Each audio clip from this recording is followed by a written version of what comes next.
mafi koe mau tamai whakahewani e a Fiona. Ia Fiona mai me o Fiona mao ni o ni ko mau tolu e ni koe konga ho o kau tamai o 8.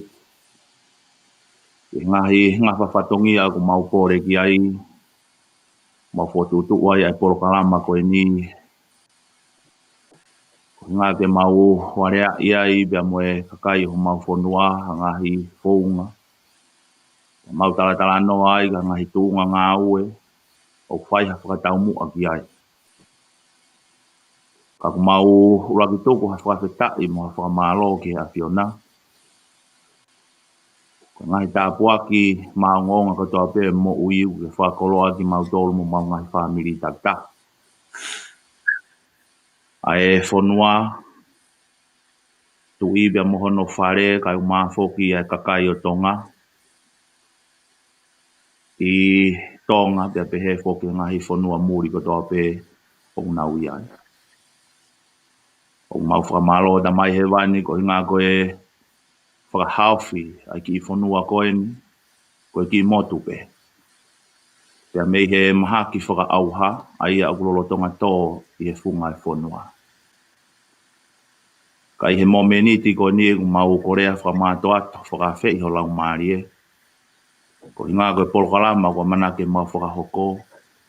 Ke mau whakahoko ia i he whunga o merino. Moha loto o hanga maari e o whakatau mua. Ki he whakalakalaka mo uia e kakai ho mau ki whonua. Tāpua ki whakawhoitui ki mau tōlu. Tāpua e kina Silvestar mono ki whamiri ko ngā koe wheilaurau o kune whai. E tokoni ki ngahi ngāu e whakapolitikare o e whonua. O mau kore whakamore atu ai pē ki a Fiona ngahi tōnou nou hāt me te ki mau tōlu. Ka koe mau lotu weni i he wafa o alo ko sisu kalaisi. Amen. Amen.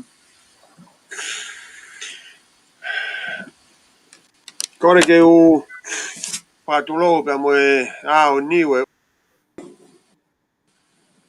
ai o tua o kune hapai e ko na pe mo ko eni ai tu yo ngahi tu I ai ari fa pe mo o me tapu pe mo na a fifio tu po wono ko e hawo tonga ka mai taine kuini na spa tu wa ko e fehu ai fonua tapa mo e tama pirini skalauni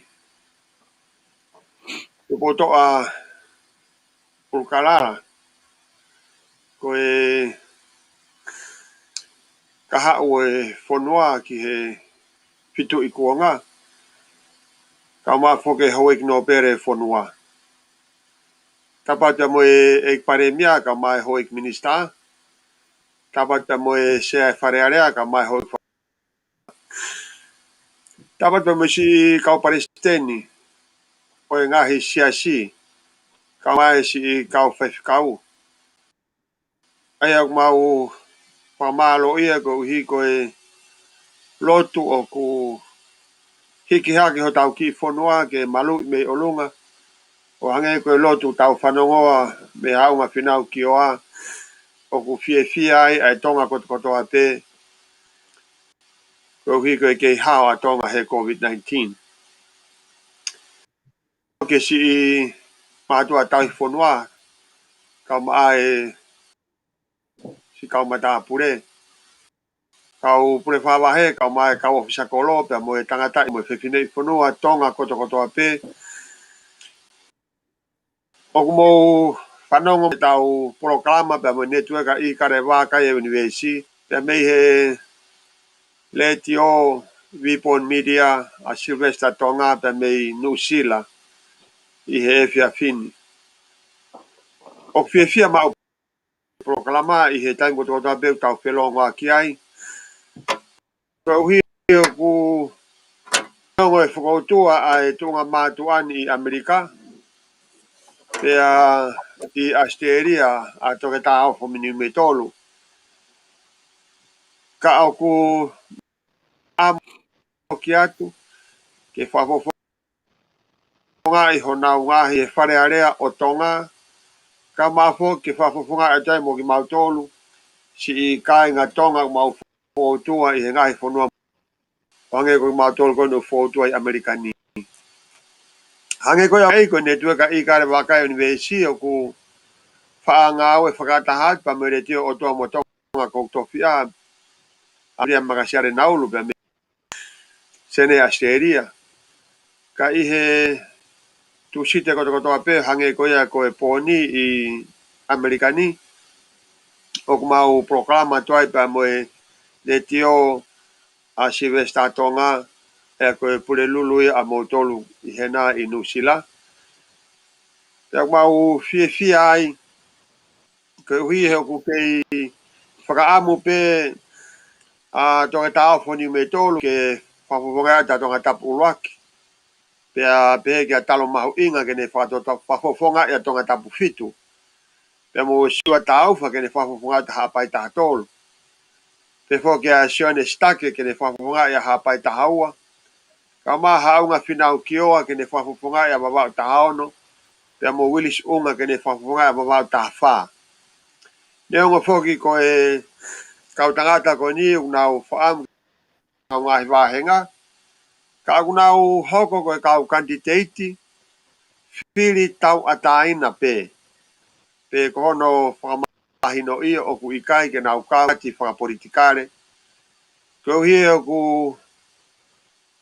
o nau tui tatau whakataha mo ki mautolu koe ni pe mei he netua ka Ikale Vakai Univeesi. O ku ikai ke lava ke haoa ai tuu tau ataina ai tangata whafofonga. I he taimi koe o ku kaua ia ki ha pāti whakapolitikare. Ko hie o ku ikai ke lava ke tau ataina ai ngahi whakakaukau mo ngahi lelei kotoa pe ki he whonua. He o ku haisi aia ki he ngahi parani ngā aue e kau ai ngahi pāti. Pea hoko ai whakapone whakatapu no ngā ake lea ko ia. Pea kai ko ia ai pea ikai ke tau ai ngahi wahe o e ngahi lelei kotoa pe ki he whonua. O hange ko e ngahi wahe koe ni utaulorotonga ma mata ki ai I he ngā aue ai ngahi pāti whakapolitikare I ho tau whonua. Ka rengo ia o mau whakapapa ia pita ngahi pāti whakapolitikare. O mau o whātu ki he paremia ka mai ka whafufonga unau lorotonga ngā aue ho tau whonua. Pea pefo ki he pāti whakapolitikare ai pātoa. Pea mo tolu kotoa pe ai tonga kotoa pe. Ko hui he uktui ai netua ka Ikale Vakai Univeesi ia. Ko ha pāti whakapolitikare whiunga motonga ko tu tau ataina pe. Ko tu tau ataina ai tangata o whaiai ene tauhi ma oni ki hono otua. Pe hao ai ene ofa ki hono kaunga api. Pe malawa le vai ke tau hanga whokotu hapure anga tu I konistu tone whakakalaisi. Aia o ku tariui ai tangata whafofonga kotoa pe ki he otua pe mo kalaisi. Tariui ki ai hau e whonua pe mo ho eke whonua pe mo paremia e whonua pe mo kakai e whonua. Pe tau amana kirewa ki ha pure anga, paunga, ma o lunga taha I he mama no tau I ai. Pea koea ngaia ai whakaamu ai network ka Ikale Vakai Univeesi ki ha pure anga tu I konistu tone whakakalaisi. Tau whiawhia mo ki he tau kau whataha pea mo haunga whinau kioa. I he tau proklama he whiawhini. Ko e taha ini ho tau whoha o ku whaamu ke whoki atu ki hono whonua tupu anga. Ko uhi o ku whakakaukau ko e teu ina e whai e he mātua me he lolo a halai walu. Pea me he kai ngai wawau taha ono kua whatu tangata pea kua tangata he ahoni ke whoki atu pea me Amerikani ke whafofonga isi mātua ka maasi ngahi whae ke whare area o tonga mo o atu ai ngahi lelei kotoa pene whai hono teu ki ai ke inasi ai kai ngā wawau taha ono. Ta ko iai te tau kamata mea au ngā whinau kioa, pa ko whiawhia ke tuku kia whenga maarie I he whiawhin malo haunga.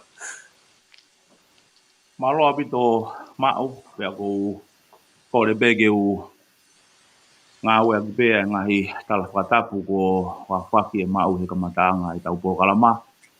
Kai ata mua pia moe ki mo tua koeni ke whakahoko atu e whatongia i hono i he kupore ko ia koe kandidate whiri i he wahenga wawa utaha ono i he tau whiri koeni i Novema o e tauni. Ka inga tonga au mai si ka inga wawa utaha ono ka tau muha e kuwhia ke uto e whoki mai ki he programa re tio kau whakataha pia moe kau tangata koeni ku maupore whakataha ki ngahi whatongia. Ko ngā koe ngahi wike ko mahiri atu na lava ke u rere atu whahoko ai ki whatongia hangeha savea nai ke u lava au whanongo ki he reo o e kakai i Amerikani i he foi whakakaukau au i kai ngata pē ai mau alu atu ke whakafofonga pe ke pore ke ho mau ngahi wahenga takitaha o mau pore ki ai i tonga ka ku mau alu atu pe moere o si o tau kainga tonga o nau whakautua i ngahi state e kehe i Amerikani. Pe gai a whakaamu pe mo whakakaukau i he kahau wawe mai ko mea tatau pe e hoko ki ngahi whonua ki he ke. Ko e whainga pe ke whaiha whoki atu. Whainga pe ke tokoni ki he tau ngā we pe mo hono langa hake ho tau ki whonua. Kia ngahi tuunga e toe rere iangu pe a koe whakaamu pe ia. Ko e ki whakatalanoa te uwhai i he whiawhini i hoku tuunga ko ia ko e whakafofonga wharearea pe ko ia o whai ki ai ai pore. Pe te talanoa i he talanoa si ipe i he mea e ua ko e whatongia pe a moe tariu i kakato ki he kakai. Ko e responsibility pe a moe accountability i he kakai. I hono whakaegege o Kevin McCarthy ko e taki o Minority Party i he wharearea o Amerikani. Na ne pehe e ai, o ku iai hoku whatongia i he ku hoko ko e taki. Ka pau o ku ke whie hoko ki he tuunga whakataki mua. Pea ke teu, he te ke toki kai whakamui muitaha. Ko e hae o hinga o e rea tari ui kakato ki he kakai. Kai ngatonga ki he motu ani ko e tari ui kakato ki he kakai, o ku uhinga ia ki he iloi e kakai, te nau malawa ke whalala kakato mai ki he te whaitotonu whakafuitui. Pea moe mate aki i e mooni moe totonu, ki he lerei whakaluku fua ai whonua pea mohono kakai. O ku alu whakataha mau pē ai tari ui kakato pea moe whatongia. He ku hanga e te malawa ke tari ui kakato ki he kakai, o whakamooni i a e te malawa ke fua totonu, mo mooni ho to ngahi whatongia whakawharearea. O ku hanga mooni e he tari ui kakato, o whakakovina ni te i e whakafofonga, ke haisia, ke hono fua totonu mo mooni, o hono whatongia whakawharearea ki he kakai.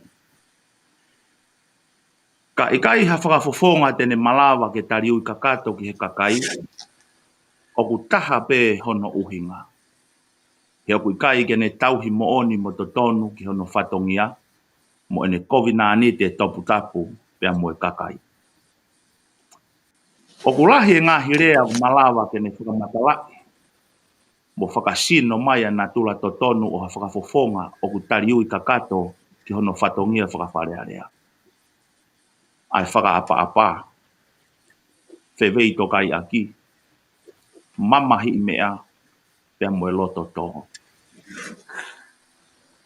O ku kau heni e ngahi tō o ngā mo ui whakamolare ko toa pē, ulunganga o ku whakangei ia, whalala iai, historia whakafoituitui o ku ongongo rerei, mo ui mate aki, whai totonu pea mo e mooni.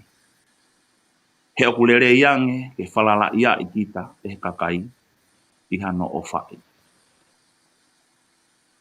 Te tau pehe he taimilahi, ka inga tonga, Ko tariu I kakato a Ikai ke tau kai haasi hapaanga pe koloa ai pureanga. Ka ku ngalo maupe ia te tau tolu. Ang fonga kehe o malawa ke tau mau ia ai tau COVID-19 te topu tapu ko eni pia moe kakai. Hange ko tau fuakiangi ai ngai contract ngā aue ai pureanga ki ho tau family pe maheni I ngai uinga whaka business. O tau mau ia ai falala kakato mai ai kakai ke te tau tolu. Ko hono whakaaonga I taimi ngā aue ai pureanga ki hono whakahoko haa te ngā aue whakafo itui. Ka te kei wahe pe mei he tuku hau ai kakai. Ko te whai hangahi wholau whakapureanga pe a ahi whakaloto whanua. Ma kehe mei he anga maheni. Ke malawai ke te mau hawahenga o toi lahi ange. Pe, ko ha te whakahoko hangahi ripoti o tai to tonu. Ko hi ke fufu iai ai whai hala ho to kau ngā whakafufunga. O te si tu ai mei he te COVID-19 nei whakahoko pe moe kakai o te whakafufunga I ke whare. O to tonu ke whakatau mua maupe e te ngāue whakawhare area. Ki hono whakatupure ki nei mo ui e kakai o te whakafofonga I. Ko hono mo ni e ka inga, wahenga ta haono. O kute I he whare area ke whakotu hangahi ngā aue. Pea whau mo hangahi lao ki hono whakawhaingo fua. E tupure ki nei kakai ke nau mo ui whakawhalala pe ki a teki nau tolu. O ku I he whare area ai whakafofonga e kakai. Ke tau ka po I e kakai. O hange pe koe minista ma ene potu ngā hue. Ko hono malawa e ni ka inga. Pe aku tui rewa e motuani. Ko ene toki whakapalanisi ia e whatongia mo e tari ui kakato. Aho tau COVID-19 te topu tapu ki he kakai. E toki mooni rewa ai rea ai candidate I whiriwhare area me he wawau taha no. Ko e re o au e kakai. Kai koe pure anga. Rewa e malanga. Kau tatau atoe. Malo au pito. Malo apito haunga finau ki oa. Koi pa moe kainga mo whanonga mai ki whahinga lau maari mo whahinga loto o ku teu o tau whoha koe ni ke hoko at ke whapapongai a wawau tahao no. Koe mātua ki toka ngai kina ai kakai ko tokotoa pe ke nau mo ui pe nau lava pe o whalala pe e tek nau tolu. O ku ui koke kau papalangi e whainga mo ui ko ia ko self-reliant. Pea ko hono o mai e ngai whainga maari e ko tokotoa pe e me he pure anga ke wahenga ke toko ni a ke a kakai wahenga ko ia ia ku whataumua ke a haunga. O ko loto mape ke u tala e ku fia ki he whoha koe ni. Te mo ku o ko pore ke ai ha tau whanau ki he tau o haunga ke nau pore ke nau huat ke whare area. Te ke nau whoki o ngā we I ho tau ki ponua. Ko uhi ko e whainga tau o nau ke iai. O malawa ke nau lama e ngahi mea. O ku ikai ke whaamalawa ia e he au tau matu o tuange. Nau maa ke whai e ngahi whatongia. Nau wawe ke nau ngau e ke ngahi mea au whai. Ko iai wawau tahono. Ka ko e neong e ngahi lerei katoa ko ia. Ko lerei maolunga taha ai o tau kawe e haunga finau ki oa. Ke whai totonu ai tangata I whare area. Ko e tarui kakato ki he kakai. O kulawa pea e hataha o tarui kakato ki he otua. Te ilonga pea au ofa ki he otua pe tau he ngahi whikawa e otua. Ko e ngahi whikawa ai otua ki ofa ki he kakai. Pea ke whai ngahi ngā aue ke langa hakea e mo ui e kakai. Te tau whanonga rewa ki a siwa tauwha. Ko uhi ke ne whapapunga I a haapai taha tolu. Hange koe a ku mou mea ai ko siwa tauwha. Ko e tau ia ku matu o tuange. Ko tau ke I he ngahi ngā aue kehe I he whonuani. Pea ia I lewa ai lau maari e mo loto. Ke whoki atu po e ngahi tau ke ko ia. Ke whai a ke toko ni maha apai taha tolu. ko te tau tuke whanga maare ko ni ka siwa malo pa siwa.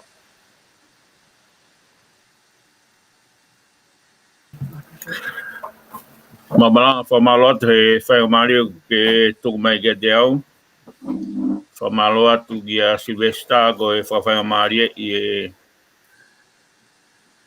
me anga au e fa teknolosia ke tau fitu takia ki kai nga tonga ko toa pe i tapa pe o Univeesi ko ni o mo me mai me ai o mau fie ke whakahoko atu ai polo kalama ko ni he fini ke a watu ka te mo tolu mo ngahi tau mo anga au e o mau whaam ke mau lere atu mo ia ki o tau whanua o whaanga ki tonga. Ko e mau whoki tonga o mau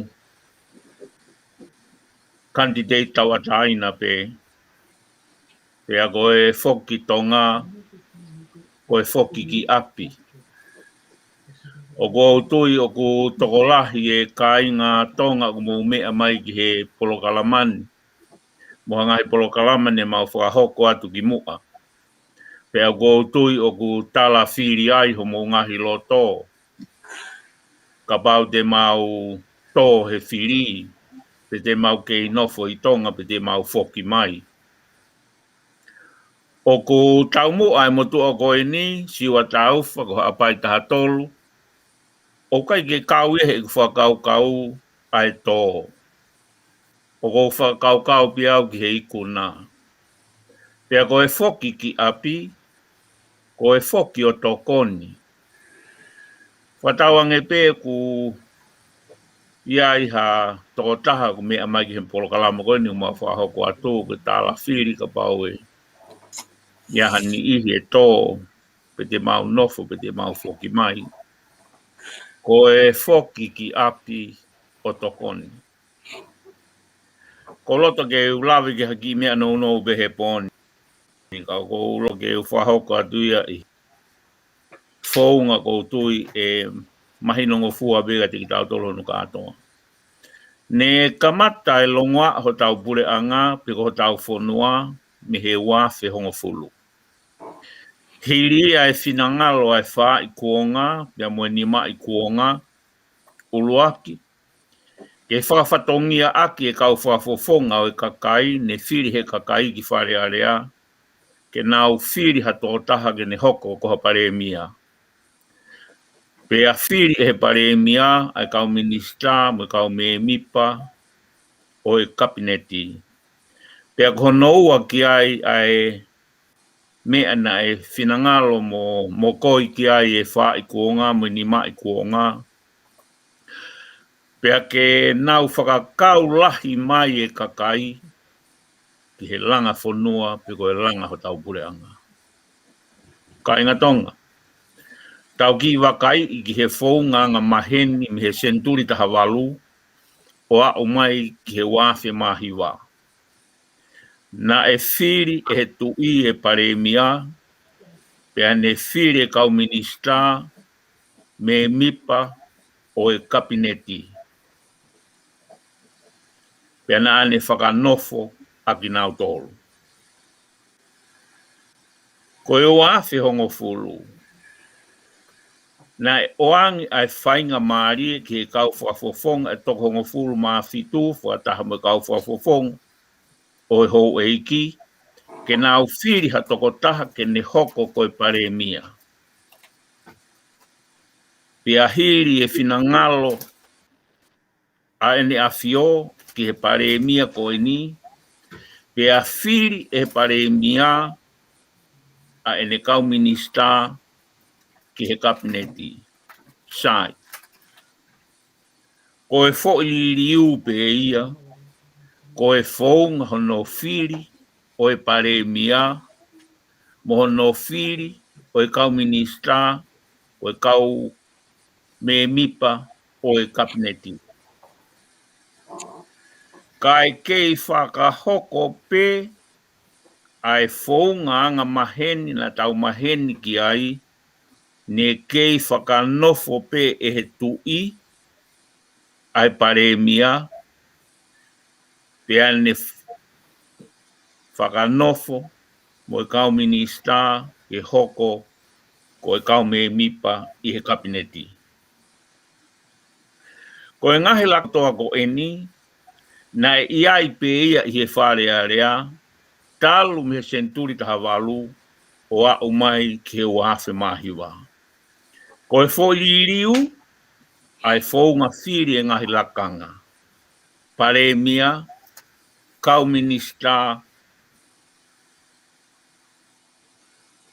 o I kabineti. Ko ne mau hono whiri ko ia o I ngahi lakanga, pea whakanofo lewa e he tui, hange ko mea nau lawe ki ai, pea wahei a ki nau tolu, ki whatonga e angen. Pea wahei a ki nau tolu, ko e kau pure ngā ue, mo e kau pure ki he ngahi potu ngā ue, ai pure a ngā, ki hono whakalere o e ngā ue, whakapure anga, ki he rei whakaluku fua, ma e kakai e whanua. Ko e mawhai o kunau mauia, ko e mawhai ngā ue. O ku Ikai lawe heni ha mawhai ia ko e pehe ko e whoaki mai e mawhai e tui. Pe ko e mawhai pure o e tui. Ko e mawhai o e ne awhio, o ku nofo whakataha pe mo e ne awhio, o tae ue ia I ha whaahinga taimi. Ko e ki fo I lakanga ko ni o ku omi ko ni, ko e ki fo I lakanga pe ia ke nau pure I mo whakalere ai ngā ue, o hono uhinga ia, o ku to e foki ai pare mia, o tou li pooti ki hene a fio, ai anga, mo e tuunga, lolotonga, o e ngā ue o kunau whai. O ku Ikai au pito, ke fuaki ha mawhai, o e tui pe koe mawhai pure o kune mau, ki ha taha, pare mia, pe koe kau minista, o e kabineti. O kuiai e ki I tairiiri ai motu ani, koe uhi kohani ihi, kau tangata o whalala anga, I he pure anga, kau tangata lava mea, ko kau hou eike whanua, o nau whenga ke whakahuha tohi, ke whakafoki e mawhai o e tui ki he tui. Pea pehe ai e he motu ani, pe koe mawhai whee ia o ai ke whakafoki ki he tui, he o kei I he malu pe o e tui, ai mawhai pure. Ko e whou ngā whiri, mo e whakalere pure anga ke ngahi ngāwe anga, ko e konga pe ia na e whoaki ke kau tangata koe ni, ko e kau tangata pure ngā ue.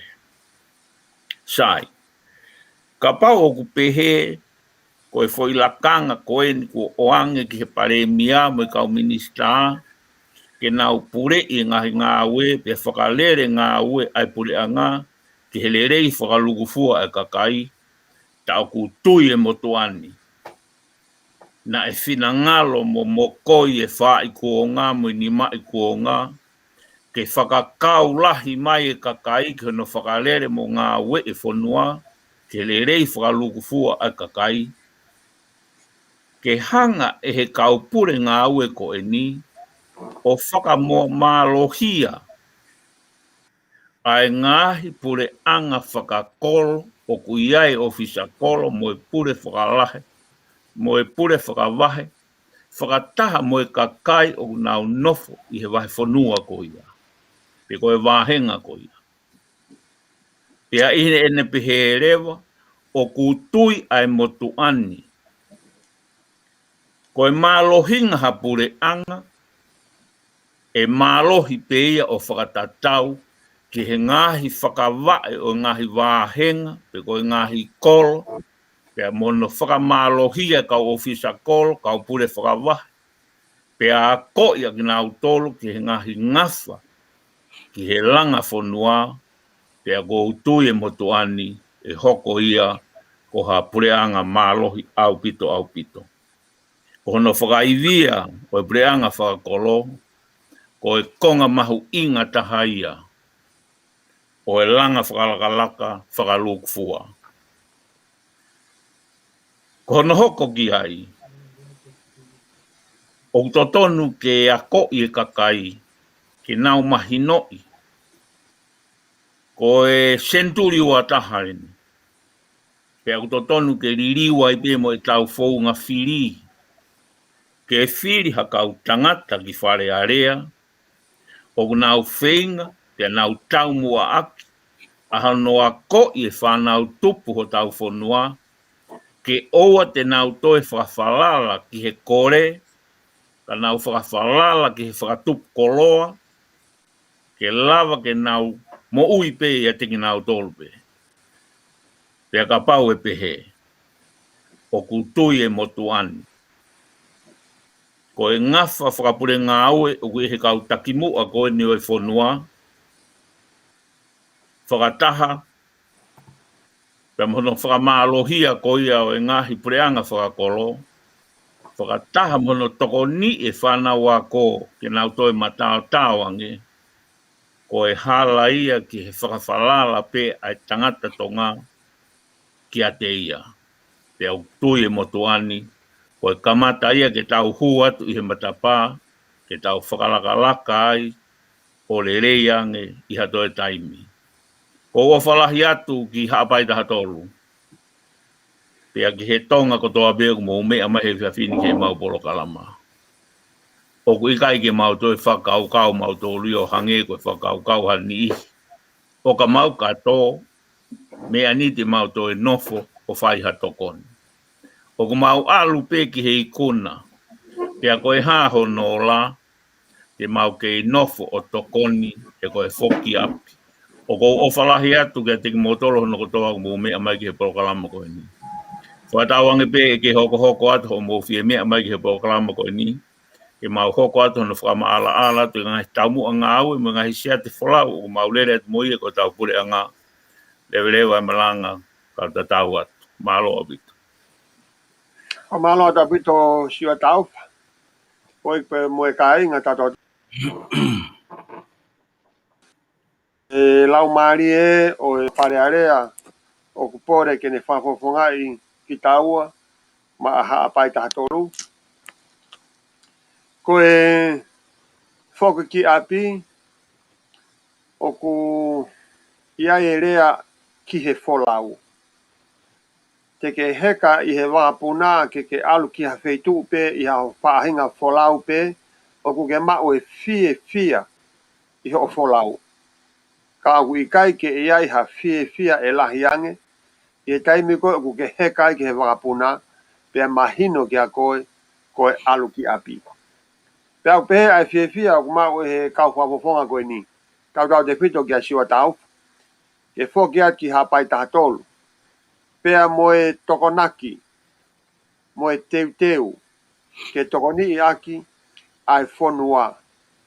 Pia ke alu ki whare area, o whamanatu ki e pare mia pia moe kau whapofonga, ko e nau i whare area maae kakai o e whonua. Pea ko hono toko nii o e kakai o e whonua ki e ngahi tukui kolo me ngahi tukui motu tatau te whito ki hapai taha tolu. Ko e ki lelei tahaia ki hono langa hake o e whonua. Ka ku i kai, ko e mau aha ngahi monu i loto i he pure anga, pea wahe i he kau maheni, mo e kau pone koe a kau tama o i he loto pure anga.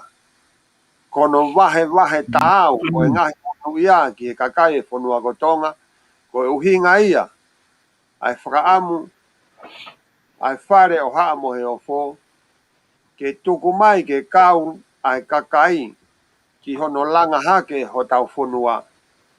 Ko taim koe te tau kau whakatahai, ko e kakai tonga ki he langa ho tau whonua kotonga, maka tuungai ai ofa atu ai kakai tonga kone unau whakoutua i murini, ke naulere atu, o umataha pia mo koe, o ku ke nofo mai me tonga, ke langa ho tau whonua.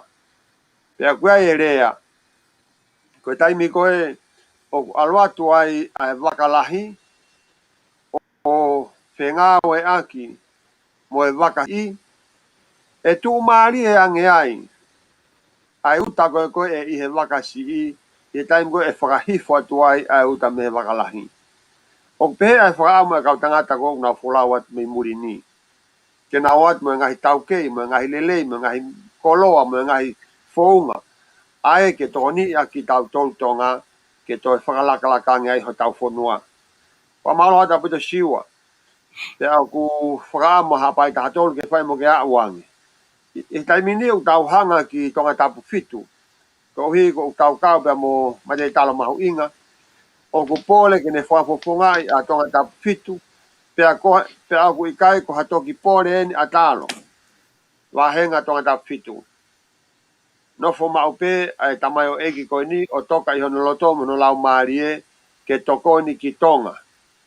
Ko whampe ke mea e kāinga tonga o kunau i he wahenga tonga tapu fitu. Ko e whaenga taukei o kumau e talo i he mau whokotua i Amerikani. E fu mahu inga au pito ia ki hono toko ni o e wahenga. Kai o maa fo ke tau whonua. Pea ko pehe ke tuku pehe ka talo ke ne whakamatala i atu ai ngahi mea au sio ki ai. I he tau proklama i he whiawhini malo a pito talo. Ora be ke u hufanga doi pehe ngahi tala whakatapu e whiawhini. Tā mua ke u whakahaso mo toka ngāho e kumai kāinga. Ko u whiwhakatānua e tu i he whiawhini ki ha tolu i uma o e rangaki o e whamiri, rangaki o e whonua pe mo society. Aia koe ngahi uma whikaukau aki eni o ku ikai ko ki nau tolu be ai tolu ko ia te ulawe ki ai i he whiawhini. Ka tūpe mua ke whai ai whakatānoa i he whiawhini ke tolu ko ni aia o whakamu o mu ai ulu aki. Ai matoa ki mahu inga ko ia te tauhanga o manatu i maupe. Tau te whito ni ke tau whanau aia o mou tupu hake i he ngahi ahoni. Ai uma ko ia o lotu ko tahaia o ngahi whatongia te whito o tamai mo e whae he ko api ai uraki api ako. Pe koe uma koen o lotu ke omi ka ki tau tolu mawai pe koe whalala ki he otua. Kono whakamu o mua ai otua. Ko ia ai ngahi mau anga le rei kotokotoa pe ai ui he mamani. Oa au pito. Whanau tupu, hako tupu e whonua. Mo hanga maika ki mau tolu. Koe maurea atu koe ni o ku maurea atu i ngahi mea o ku mau ilo i pau. Nā whai ange, ko ke mau hao ki whasi a peni i ha aho, pea ke pehe, tōko e o tua ke ta whaaki, he o ku ke hai koe. Oa au pito nā mau hao ki whakailonga. Ke mehe ako, pea ke pehe, ko ke poto koe, ko ke ilo lahi ange koe, i he otua. Pe i hatoa i taha. More ke mamao. Ai ke mahino i he tau tānoa koe i he whiawhini. Koe mea mahu inga tahaya ki ho mo ui. Pea koe ia o ku whatu e whae mo i tamai i api. Koe uhinga ia o kuia ia ai funga waka o lotu. Ke toko nii ki tau tolu mo tau ngahi whamiri. He koe uniti mahu inga tahaya o society. Hono ua. O kou whilawe ki ai, koe uma koe o e ako.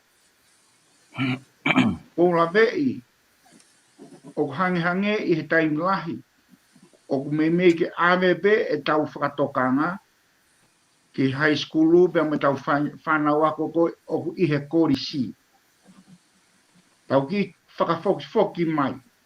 Whakafoki mai ai fo i tokanga koe ia, pe mo e mahino koe ia. Te tauhanga o manatui kau tau whanau. Ai matu aki mahu inga koia, o i ki kinda kāteni, mo i ki lautohi pure anga, mo i ki ako koia ai katorika. Ta mo i ako koia ai saswe fiana ai na tupu hake au, o lave monu ai be mo lautohi pure anga. Kono o inga he kono fuafua kamata ien hono whakatot o ingahi re soni ko e ni. Ai ngahi tenga ko e ni ki he kita masi mo i kita ahine. O mawinga o bita o bito. Ke tauhanga o tokanga e kina ai ngahi ako ko e ni tau te fito e ni ka ki mautolu i ho mau ngahi wahi ngata taha. I he ki kolo ko e ni o ko lawe o kia e ki ako pure anga i pea teri. Talu mei tuai ai ako pure anga ko ia o atere si i. Pe ia honi foki o kia i foki ai ako pure anga pea mei tomolo. Pe pehe foki ki to foa. Koe ngahi whangi i ako koe ni o fie mau au pito ia. Ke hanga e he kau whafofonga. O toko ni ai kau whai ako mo e nau ngahi fie mau. Hanga ki tau tolu, kau tau whanau o siofi. Koe hanga hi mea e lava ke whanau nau aki. Ai whangi fie mau koe ni e tau whanau. Mo mea ai e whakawhai ngofwai aki. Ai whatongia e kau whai ako ki e tau whanau. Ai a koe tahaini o ngahi uma, langa whamiri, langa society mo langa whonua o mautokanga au pito ki ai. I kai whoke ngā tai. I he tōhake koia ke revolo koia o korisi mo high school. O toi lahi ani. Ai ngahi fie mau ae ke whai hono tokanga i ki nā. He taim ta tau ko os whai kia e ngahi whakatanga noa. He taim aluha kia ke osi a e tau whanau mba me high school a e o tauhanga o iloi. O me mego i he toko taafe i he ta. Ko konga lahi o ki nau tōu koe ni o me mege i he toko fitungi au. Ki he me me koe valungi au. O ki kai ke nau mao e na toha whainga maari e ke nau alu ki muri. Ko tahaine a ngahi mea aia o matu aki ngā ue mālohi ki ai. Ai network i Ikale Vakai Univeesi. Ko whaamu ke whakaonga tueni ki tonga kotoa. Ke wahenga koia si o tau wha, ke wahenga koia o sioni stake. Ke wahenga koia o haunga ki o ha. Pe foki. Ke awhoni tolu.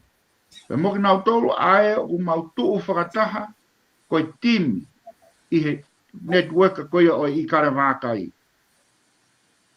Koe tahaeni o ngahi waka.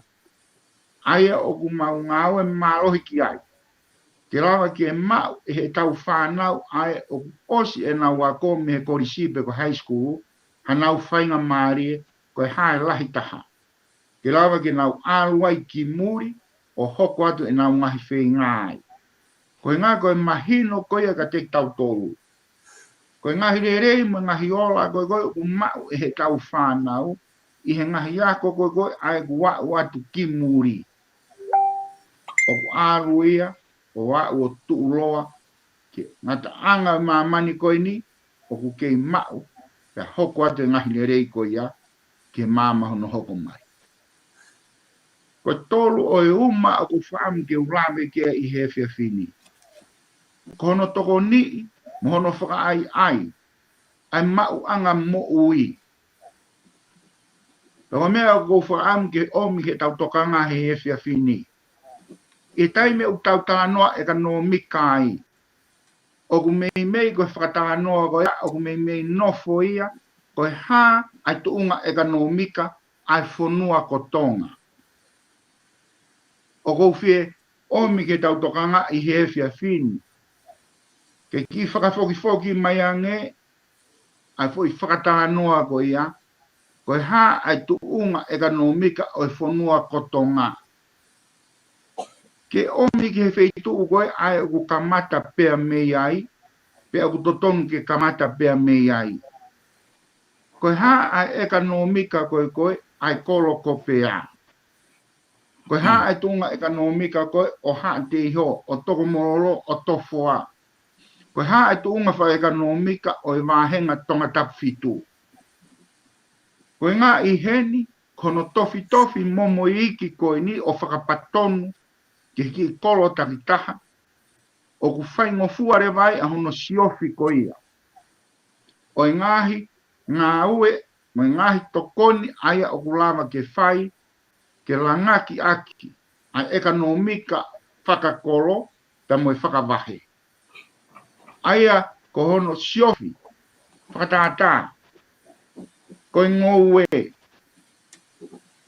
ko tangata ngoue, o wai e taimia ku ne fie wai, ha ne paanga ke tokoni kono whakalere aki e ne ngoue. Fie wai, ha mea ngāue, o toi ki lahi ange mo rere ange, fie wai, ha toi whakalahi o I kere, ko ngahi kere, ai ku ne ngāue ki ai, ko osi lava ke kakato, ai kere ko ia I hono ngoue I. E tuku nai pe ai mea ko e ni. Kia sione, ai tangata ngoue, ke toi hau be o whai ai kumi o ngahi u mea ko e ni, mo ngahi whenga ko e ni. O ko whi o atu I he whia whini, me teki mautolu a eni. A network I Ikale Vakai he Univeesi. O ko mau alu atu ko e ni, pea moe whokotuu ki a teki tau tolu. Ko pau ke whokotuu I ngahi wāhenga. Ai Chamber of Commerce. Aia o kutu ai Chamber of Commerce ia. Koe foi NDT, koe foi kautaha tau ataina. Pea wikai ke whakapureanga e be whakapolitikare. Pea o kutu ia o ku ikai ke whakatupu paanga o hangeha bisinisi. Ka koe non-profit ia.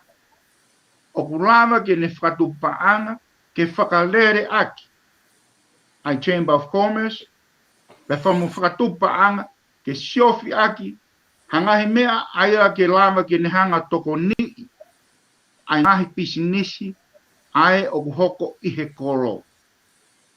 Whare kolo a. Ka koe hae taha o ngahi mea mahu inga taha. O I Chamber of Commerce, aeni o tau tānoa kia I he efia fini. Ko ene resi sita a ana, I he network a whakamāmani lahi. Pea mei Amerikani, o kai ai kautaha ai o kutu tau ataina o I loa ia ko World Chamber of Commerce. Ko Chamber of Commerce whakamāmani lahi.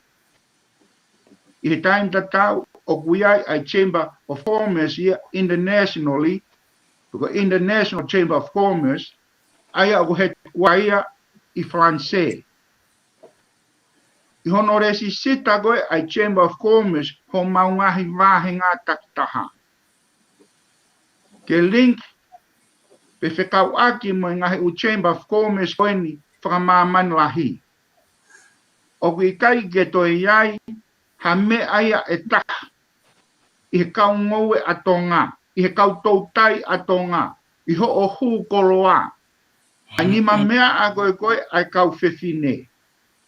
Ha whaahinga mea be o kupehe e hataha be ko ha whaamiri o kune lava ke ne hanga o ngahui. Pe ke whakahoko ke mau me ai, ha mauanga muui a hono whaamiri. O kulava he Chamber of Commerce ia, o whai ai network ko ia, pea moe connection ko ia, whakamāmani lahi. Ka paurewa o kuke whie mau ai koloa. Moe wheitu ai ke omi me ai koloa. O kulava I he Chamber of Commerce ko ini, ke omi ai connection ko ia, pea moe network ko ia, me he ngahi u wheitu u ko ia o mamani. I he International Chamber of Commerce, o kuresi sita ki ai pure angai te au. I kai ke kauai, ai World Chamber of Commerce, aini o headquarter Amerikani. I time tatau, whakatoanga iang. O kuiai ai Chamber of Commerce ia, ai City kotokotoa pe i Amerikani, pe koe mei koe City kotokotoa pe i Amerikani, o kuiai in Chamber of Commerce. Aia lava be ke link, pe ke lafo mai a matau, ai Chamber of Commerce koe hotau ngahi mahe ngā pe mei tonga, ki a Chamber of Commerce ai o whikau akle rei, mo e tau fie mau. Pe he link ko ia, e whakawhikau aki ko ia. O kulama ke punakake ata, ai mea kotokotoa pe ai o kuke fu, mo mea kotokotoa pe ai o kuke tokanga kei ki muri. Ka wau kuke whia mau ai paanga, o kulama i Chamber of Commerce, ke tokoni, ke ave ai kore paanga, ma au. Ka koe ai o mau omi, a whakatanoa koe ni i he whia whini. Koe taha eni, ha kau taha, tu tau ataini.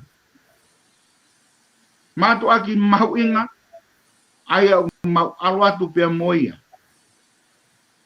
Ke whakotu uia, iho tau ngahi wana. Ke hoko ia koe langa whonua, i he langaki, a ekonomika o i ki whamiri kotokotoa pe. Ko koe o kuke fie businessi, ko o Chamber of Commerce. Ko koe o kuke lorotonga businessi, ko o kautaha eni. E whakaola e he kautaha koe ni a ho misi mo ho whakaana wa, ke hoko ia ka monu ia anga ki a koe mo whamiri, sino e mea, ke tau kau whakataha pe mo otua, o whatu, mamalanga, e vrea malanga, kau tatawat. Pamalo abito mate talo mawinga. Hoi pa mo e ka inga tonga. O mo whanongo ki haki konga si i apito. O e ngahi nao koe o ku teu kei ane tue ka Ikale Vakai Univeesi. Ia koe konga ina ku whamatala atu e talo mawinga. Pangata pito. Pa mange pete ke mau haloto mau lalo. Ke kau hono toko ni i ai wahenga tonga tau fitu pe mo whanua ko tonga ke toi whakalaka ange. Ai tau ngahi tuunga whakaekonomika, whakakolo, whakawahenga, whakamotu. Ake ha mou whiri ai kau tangata kona o nau aloat ke nau whafungahi mou wahenga. A talo maha inga ki tonga tau fitu. Te woka siwa tau whaki hapai taha tolu. He koe mea kou talanoa ta talo o ku talanoa kia siwa i he tau tai ia. Talanoa kia haunga ke tau hanga o liliu e whamakete tau wanila. Wawaula. Tau tatau pe ai lolo e wanila ke mau pe i tongana pe tau hiki ai o nongai totongi. Ka koe ngahi whonga ngawe koe nau talanoa kia talo o ku whakawhalala pe ia pa uhinga pe ke mea beta. O whaama netue ka Ikale Vakai Univeesi ke a o ki he loto whare o e tonga kotokotoa pe. He koe mea koe o talanoa kia talo ke whainga taia e ki ireka me lautohi pure anga. Ko William Poloviria i he taim la lautohi pure anga ai. Ko William Poloviria i he taim wena whaamuai ke toi hoko atu e ako me korisi ke university ka ikai ke lava. O mau whaam mau tolu ke mau ririu. O tokoni e kaureka ko ia he ahoni.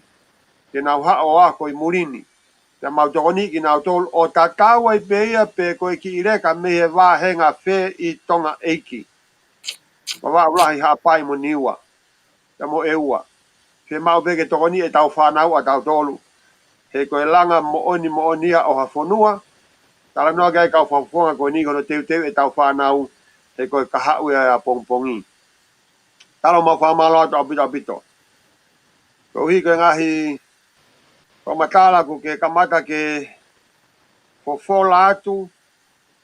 Ai whala o e whakatua merie ki whonua ko tonga. Ke whamahino o kui kai ke uhinga ai whoki atu ko hasio atu ko haki senit ke mau me whare area ke mau he kau whawhonga ko ni. O ko whamanatu atu ka inga tonga. Ka atoa ai kau whawhonga ko ni o kuhala ata ha te tu ai loto mo whakakaukau ko ki langi ku alu ke hoko ko whafonga wharearea ko ki tu maani e ke alo mai wahenga me wharearea tonga ko alu atu ke toko ni ki tau tolu tonga mo tau whonua uluaki ke tau kei manatu i ko o tua ko ia ai mea mahu inga taha ua ke teu i tau kakai ke a ko i ki nau tolu ke ngai lelei ko toko toa pe e mo de whatala o whae talo ka inga tonga o te tatoe whakakaukau ke toi hau hakakai ke toko ni ki tau tolu ko ki tau tolu tonga ko tau whakataha pe o tau tuu whakataha i kai ko ha pāti whakapolitikare ka tau tuu ko tangata tonga tuu whakataha e whare tui mo hou e ki tuu whakataha hou e ki mo kakai e whonua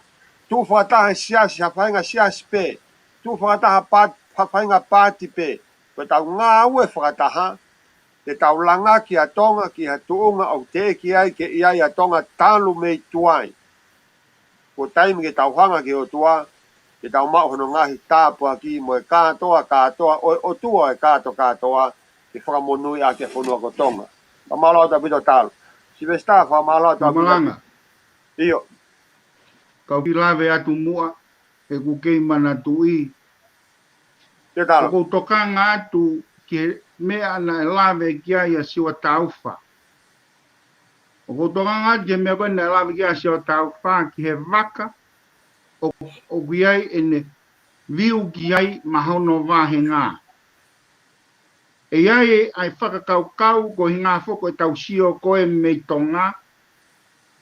Ko haha whaunga e lawa ai ke mau ha waka a mea ai au hange o ngari tau kakapa. Ta tau bea mo i whakatanoa na e whai koe e haunga ki he wani la. O si ilo le reibe e siwa taufa, o si ilo le reibe e haunga ki oa, ko network koe ni o i Chamber of Commerce aini koe i Amerikani pia mo mamani.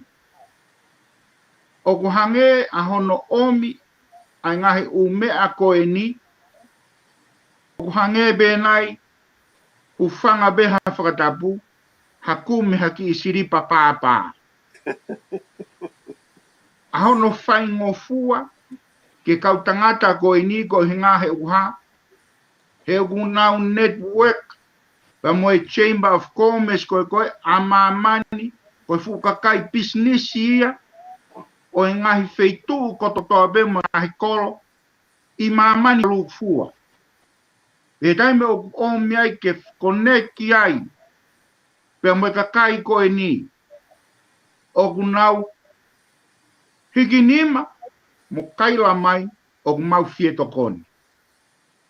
Pakono hinga e ko wha mai ke wha mala ala tuia, hoi ki mai kai ngatonga. O ki kai ke tala noa ki mau tolu, ke umea koe ni, pako tahaine ngahi mea na mau pehe, ke mau hanga beo ki tau fi pe. Ka tau toki tala noa ki ai amui atu, i tem te mau i tonga nai. Ka mau pehe i he fia fini, ke tuku atu, ko tahaine ngahi fo yama koura. Aia o kulava atu, mo e tau network Ikale Vakai, ke ne hanga omi a ngahi whainga maari e ko e ni, mo ngahi tāpua ki ko e ni. Maha tau whonua, ko ia be ma o whatu. mahalo pito talo si vesta ku mau ilo pe ku ia e ngahi pehu i o ku nofo mai pa mo e kakai o kai ko ia pe o ku fie whanonga whoka ne tuka Ikale Vakai ki hangahi whakapehu i pe mei ho tau kāinga me ha feitu pe pe ko ngahi whakakaukau ku ke tokanga ki a si vesta pa ko kore pe ka toki mai haki i whanga maari e pe ke toki pa mapopo te tau proklama ka i taimi ko ni whakafoka te taimi ka ko si vesta malo Malo pito e kau tangata e tala noa maari e pa mo e ngai whamatala ko ia.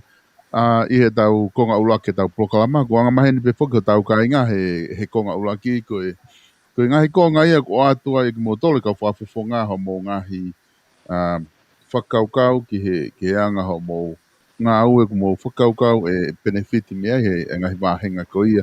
Tā mo tonga ko toa he taimi te mo huai ki wharea rea. Tā ku whaafofa. Pito ka kokore ke uat pe mua whanki whehui. Whanki whehui koe ni ko mahe ka inga ke tau kamata atu me iai. Ka tau toki uno tuai pe ke ngahi mea e awa ke pe he tau tala noa koe ni ke ngahi ka venga koe ni ko mo whamatala mai ki ai. Koe whehui eni nai o mai he tokotaha koe ni ke ko ata pe fehu ko o nai pe o fehu e ua na mai he ko osi ka ko pe ke tau hoko tau tolu he fehu ko he ko kala mai weekend he mo ke mana tu ko ia o me ko he weekend ka to ki ha to nga ai ha tai mi ai te to ki foki ki ai ke ka venga ko na na o mai me he ko osi ko fehu ko no o mai ko ni ko time ko o ku mo fa matala ko ki he ko taim ko te mo whanonga tai ki tonga te mo tuu tau ataina. Tuu tau ataina, te mo candidate tau ataina, te mo huku wharearea tau ataina. Pea ko os mahina pe whokia ki kakai. He kulo tonga iai pe kau whawhonga wharearea ia i tonga o ku nau whiri tau ataina pe ki nau toluia o nau huki wharearea. Ko whihu ko mahe toko taha koe ni i e pōni. Koe hahalerei kua whai e he kau whafofonga tau ataina koe ku nau osi i wharearea ma ai kakai o ngahi wāhe ngā puke kakai e whanua ko ngā ke whaha Vakai ki ai. Pea ka pau hono whakarea e taha ko nau pehepe. Ke taimi koko ku mou hū tau ataina i ki loto e malawa whewhe ke tokoni ki ngahi wāhe ngā ka pau he kai ke mou kau he kabineti au nau whakarere koe pure anga.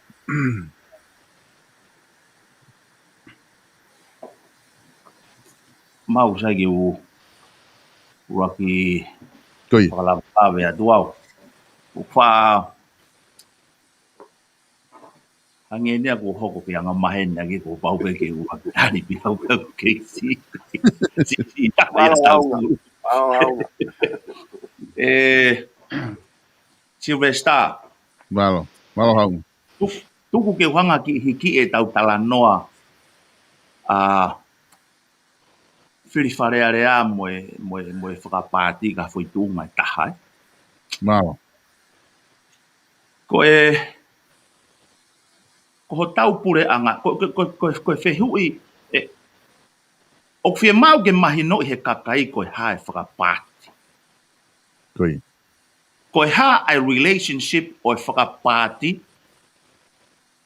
ki he pure anga tu i whakakoni stūtone a tonga. Pe aku whia mau ke mahino ki he kakai, ke whakamāmai ki nau tolu ke nau mahino i koe pure anga whakatui a tonga. Koi. Ko palo pare maeni o e ongo pure anga koe ni kua osi. Pea koe ngā ue lahi hono wheinga ke whakafoki e ni. Pea ke lava ia ka ua kua whakamama. Pea ko osi sio au ia o kuiai e kakaia ku nau mamangia nau tolu whakamama ku mau whakaoko. Ke whakapāti. Koi. Pure anga o tau tolu koe puranga tu i whakakoni stūtone. Koe whakapāti Silvestar. Koe whakakulupu ia o peisi i he ngahi whakakaukau. Peisi i he ngahi policy ngā aue. Pe e lava pea ke peisi pea me he whaunga koe o e whonua koe ia.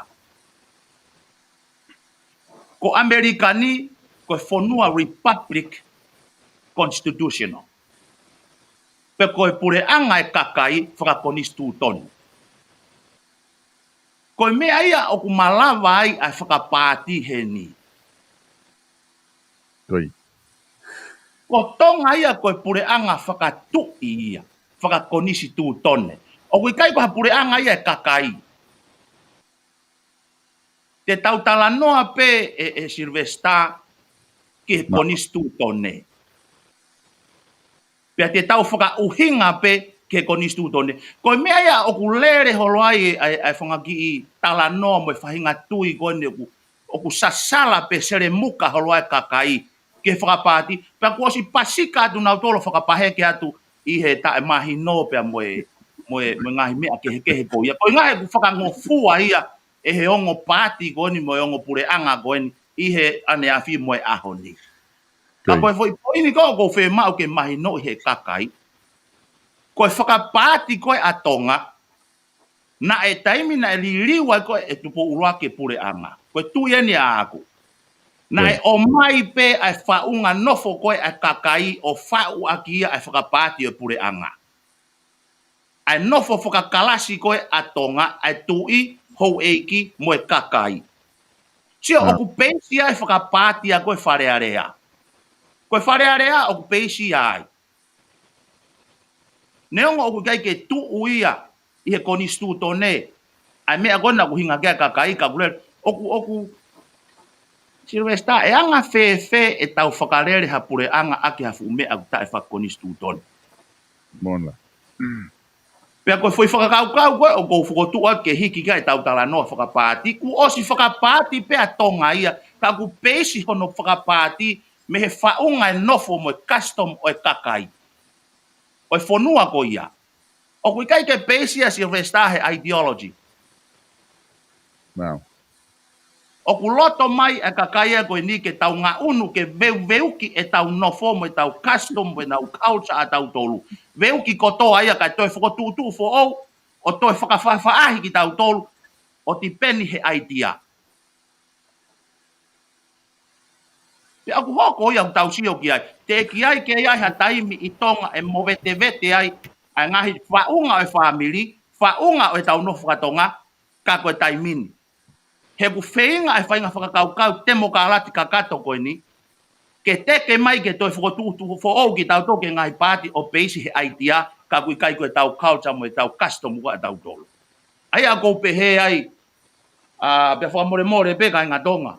Kono hiki a koe e tau talanoa ki he mea koe ni. Kua osi whakapāti pe ai wharearea ia. He koe whakapāti koe a tonga na e mono mai pe e tupo uraki me hou eki. O peisia me he tau nofo. Na kai ke peisia me he foi whakakaukau, me ideology. Ka, o mai pe tui pāti a taha, o mai pe hou eki pāti a taha, o mai kakai pāti a taha. Pea whakarearea ke wharearea. Koe taimi ko o tau hu ai ke wharearea, o tau hu ko toa pe i he kakai. Sio, koe foi whakakaukau, kataki pe he ki loloa whamata. Koe ki whakakaukau rewa koe o pāti ko koe mo e kurupu o nau ketu keta ke pusi mai koe hataha ke elected mai, o ku whakahoko pe ia. He o ku katoa pe no pere he, o nau whiri mai nau whakafofonga. Pea katoa pe kakai he, ke whiri mai nau whakafofonga. Sio koe o si work be, ka koe poini ko whenga ke whakamahino a duse, westa. O ku pei e tau political party system a tau tolu, i he puranga tui whakonistu tone, i he anga koe e tau nofo whakakalasi ko a tau tolu. Sio ki Britania. O ku iai e loa pe moe apa jamba iai. I he wharearea. He koe anga ia e nau nofo. Ko tau tolu e tau huat pe tau tolo. Hou eiki. No pere. Ngā ke no pere. O ku mahalo te ngata ai. Kai hu maha taha. Ka koe mea ia ko whakamatala ia tu ko nisi resta ke mahino koe haa whakapāti. Koe foi kurupu ko a tau tolu. Na e mono mai pe tu poula ke foi whaunga na e peise whakapāti a tonga. Ai nuko whakarearea ke wharearea. Me he tau nofo whakatonga. Na kai ke peise me ideology o hange koe ni o kupusi mai koe ni he ni i whakademokarati ke tau movete o peise he ideology. Whakapāti o foundation me iai. Ai whakamalo. Malo que estoy. Eu ki hoa tu Silvesta, Kuma siu. Ko lawe i hope ku lahe kau puloa he tau mea mo ngai whiui. Kau kai ke ulawa ke utari whakapuloa atu he koku hingoa ka kato penu ko ngawe agi e siwa tau wha pa te utari whakama. Na whakamau ina e whiui hanga tonu mai pe ka whiui ka haapai taha tolu. O te mai haapai taha tolu ka haho mea whai wharearea. E taimu ko te ke huai ki wharearea. Koi. Ke le rei ki ho wahenga. Ka ko loto pe ki utari atu ai. Sai. ko whare area. Koe mea o whai whare area, koe fo i tala noa pe, moe pō tala noa, moe lao ki e ha, moe whau lao, moe ha koe ngai mea koe ia. Mo lai. Kei mō ku hua ia hapai taha tolu koe ki hapai taha tolu. Koe ku mea ia ku whai koe alo tokoni ki hapai taha tolu. Pa te oato ki koe tokoni koe nihe koe mea ku lawe alahi ai pure anga koe nihe taimini. O ki tanga noa pe au ia he siwa tāu wha. He koe tau mea ko tui pūloa. Ke kapau kia tahu ita mai ka siwa tāu wha. Ke he mai. Ai mai mua ho hingoa to tonu. I kai koe siwa tāu wha. Enu ko lotonga lere ai. Sai. Koe toko lahi taha. Tau tō mai toko hiwa koe na ai hou eiki. Ni ongo koe ki nau kau. Sai. Tō mai e foi toko taha fitu. Toi. Ko siwa tāu wha. Koe taimi koe e wahe i mai ai koe e he pure anga ai wakilu ni mamano. E to oia e siwa awi kono wahenga. O kui kai koe wahe tatau. O kui koe wahe tāu. Te wanga pehene wahe tāu o whakatatau ki he whika whakarisio koe whakamamani lahi. Ka pau ko matuku o toko ni mahiwa. E anho nau ina sio whakatatau ke whairesio koe o ni mahiwa. He kai ke tala mai e ke wahe tatau, whakatatau ke whai toko uangi au tō lua koe o haawhewa. Ka koe utane atu ke tō taha koe ni. Koe ku mea ia he whai. He whai ngata ke he kaurere whakapāti ia, ke nau pehe mai, oa te o mai ka mau tō luka e awi ke ofisa kolombo pure whakawahe he koe langa ia o whai. Mō sio ki he tae whakapūroa e tau tari.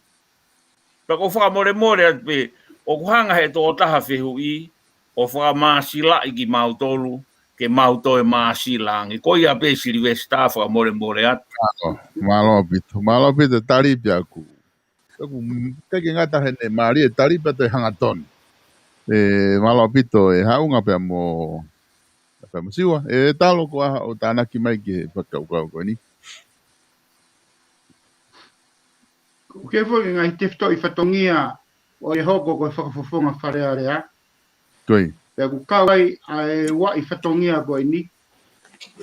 E nei lawe kei a siwa ba mohaunga. Koe te hu koe ki wharearea. Koe fo e lao. Pea o mahino be ia. O ku te tui e tata koe ia. I he taim tatau o to iai mo e tata. Aina ku lawe kei ane nai. Ko honong langaki ai mo ui koe o whamiri i hoto wahenga. Koe ngahi u whotutu aini o mau tānoa ki ai i taim ko toa peo kawai a e fia fini. Ke toanga he kina ai tunga whakalau maari e. Ai a ko. Mo mauanga mo ui. Whotutu mai Chamber of Commerce. Koe iei rewa ai whehu iai. Ko hai aia o whia mau ke whakamuamu a hono tokanga i gina i he community koe o i koro pe moe wahenga. Koe tari nou ki ai, koe hako tupu koe o i whonua. Kau gie moe kau witou, kau gie moe kau whaingata ia, tamai mate moe whae mate. Koe taimire vai a koe, o play ai ro koe o ki nau tolu ai ui he kōseri o whakakolo. Ke nau tuu mai o ngā ue whakataha. Pea moe whakafufonga wharearea o fisa kolo. Ko i ngā ke nau sio whakataha ke ngahi mea aia e lava ke toko ni atu ai ngahi whie mau koe ni. He kai ke ulama roto ke ulavei e au. A ki nau tolu o hange koe mea omi he whiui a kau tuu tau ataina e ahoni pe moe ane a whi ai i loto. Ko mea koe te uwhia lawe ki ai, ko ki mau tolu koe ni aini mau aruatu, ko kau tuu tau ataina i he network Ikale Vakai. Ka omi e ngai wahenga koe ni ha mau whainga maari ke mau huu ki roto. Ko mea koe mau whakamua mua. Ko tari ui, o whaia ki he otua, o kai ke whaia ki he kakai. Ko me aia o mau whamu mua, ko e whalala, o whaia ki he otua. O Korea, a tataki, whakainohino hono lau maari e, ke te tau tolu, ke lava ki tau hanga, o omi aki, ai ngahi whainga maari e, me ngahi tāpuaki ke inasi ai, ai ki whamiri taktaha i he kolo, pe moe wahenga ko ia, pe hiki hake ai. Ai ngahi le rei ko e ni, he tau kau whataha, pe moe tōku mawhe o tua, sa vesta, pe kitaria pe mi au. Malo pito. Koe, Se o tage o ki hu atu iyo, hu mai haunga. Iyo. E ku tau ongo e tau tolu ya ku po taimi pe ke tau ai hanga ton pe tau tolu he ngahi poini ko ni he ku ofi e fili. Mola. Ka welia he ngahi rea pe a moe ngahi te fito i mea o ko whaanofo mau pe ki ai. O whakakau ke whai hono whakamama i ka usai hono hu mai he ni. O ku koe o whakamamahi ki a te au e ku sio ki he ngahi mea ko ni o ku whai i tua. Pea whakalere ai e mo ui mo e kakai mo nau ata mai kau kai ke whai ai whare area. Ko taimi ko koe o tau pehe ai o whai ha whakapāti i whare area. Pe koe ongo pāti koe paka mo patoa. Ko taimi ko tau talanoa na o kore ata nai ke tau hiki e tau talanoa ki whare area he koe tau whainga ki whare area. O te tau toi talanoa he loto wao. Tau unu ki kolo he taimini o hu ki whare o talanoa he mea mooni o hoko ai. I he whare area, i loto whare area, o kai kia ha mea ai koe pāti paka, moe pāti patoa. Hange koe mea koe nā whakalawe atua ne nai, o ku teke mālohi ai whahinga tui whakate mokalati koe ni, ko whiunga pete mokalati e tau koni stūtone. Mahau na usi lawe atua mea koe ki mua. Ko ne pāki atu pe e koni stūtone ki he pureanga whakatui, o ku i loto ai a democracy ia. Pea good enough pea ki ho tau ki pureanga, as far as resources and population, pea moe whonua. O kou whemau au ia e kakai ke nau whakakau ki loto whare area. Koe te pire pe e ua oku iai, koe no pere, pea moe kau whakafofonga e kakai. Koe fo irea koe heke. Koe fo irea e te uhoko atu ki ai kono whakamamai. O ku tai ki aha mea ia I whare area koe heke. Ke utangutu pe he te pire koe o e kakai pa o ware pe ko heke atu au ki he te pire kau no pere. Koe whahinga whakakau ko ia Silvesta o ku tokua ku pehe e toi whakanofo au ia ko no pere. Koe heke koe ai atamai koe fumea pe ia ku os mahino pe nai ok mahino pe ia. I can agree with you on this one, and the next one, no. Koe heke ia. Pea oku no molo pe ia. Ka teu kei tangutu pe au o whakafofonga e kakai I he te pire kakai. Koe foi ideologia e koe na koe pehe koe heke ki he no pere, koe heke ki he, koe talanoa ia hufanga whakatapu he vao. Koe politikare ia he whakapo uri. He kuikai kia ha mea pehe ia he whare area. I he whare area he taimi koe foi mea pia na e hoko. Pea koe mea tau alu tau atai nai ki ai, he lava pe ke utui tatau mo siua. I he foi policy koe ni, pea au koe foi policy hoko, he kai ke utui tatau mo siua. Pea te maarea tau atai na pe ai. He ko tau whai ke he ko tau langa, ko koe mea ku langa e whonua. O kui kai uhinga tui tatau ia e pāti o kunau tui tatau. Kono matu aki tāpuni I mai pengu tu ia ke ua toi rea ange. Ko uhinga koe policy, pia moe tau mu aia e pāti. Kai tuku ai wahenga i ko whakafufunga i mai he toko taha ko ia. Ka koe ku poini Sylvester ka taki pe. Ke whakamahino ngā hirea ko ia hune taki hala. He whanongo koe ha taha ke whainga whakamatala koe ke heke. O ku pehe to kua o ku marere atu no fusea na ia o rere ia o tangutu he te pire no pere. Pai kia mea pehe ia. Koe taime u tau tala noa ai ke he politikare ko ni ho tau whonua. Ai ke mahino ka tau tolu koe pureanga whakatui o tau iai. Taimi ko koe o ku teke mai a ideologia. Ko tau ata mai a tau tolu e Sylvester he tala noa filosofia. O ku alu ia tangutu he la amo e mahina. Pea o se angoia ka ku nofo at pesi no he lalo mango. Ko ngahi me aia o ku loto ki ai e kakai politiki koe ni ke pehei ata mai e kakai. Ai o ku heke toku, kai ke o heke au. Ko ku ata mai pe e lava ke ririu. He kai ke tui tatau e tangata katoa pe, pea koe me aia o ku sai ki hono langa hawhainga ngā au. Kau tonu pe ke whakamahino e ngahi te whito i whakakaukau ko ia, he kou ilo o ku teke mai ai whakapāti koe ni, koe whakapāti koe ni tau tala noa ki ai, aeni ai paka mo e patoa. Te ulama pe au pe atu koe kia pāti pe hei ai tonga.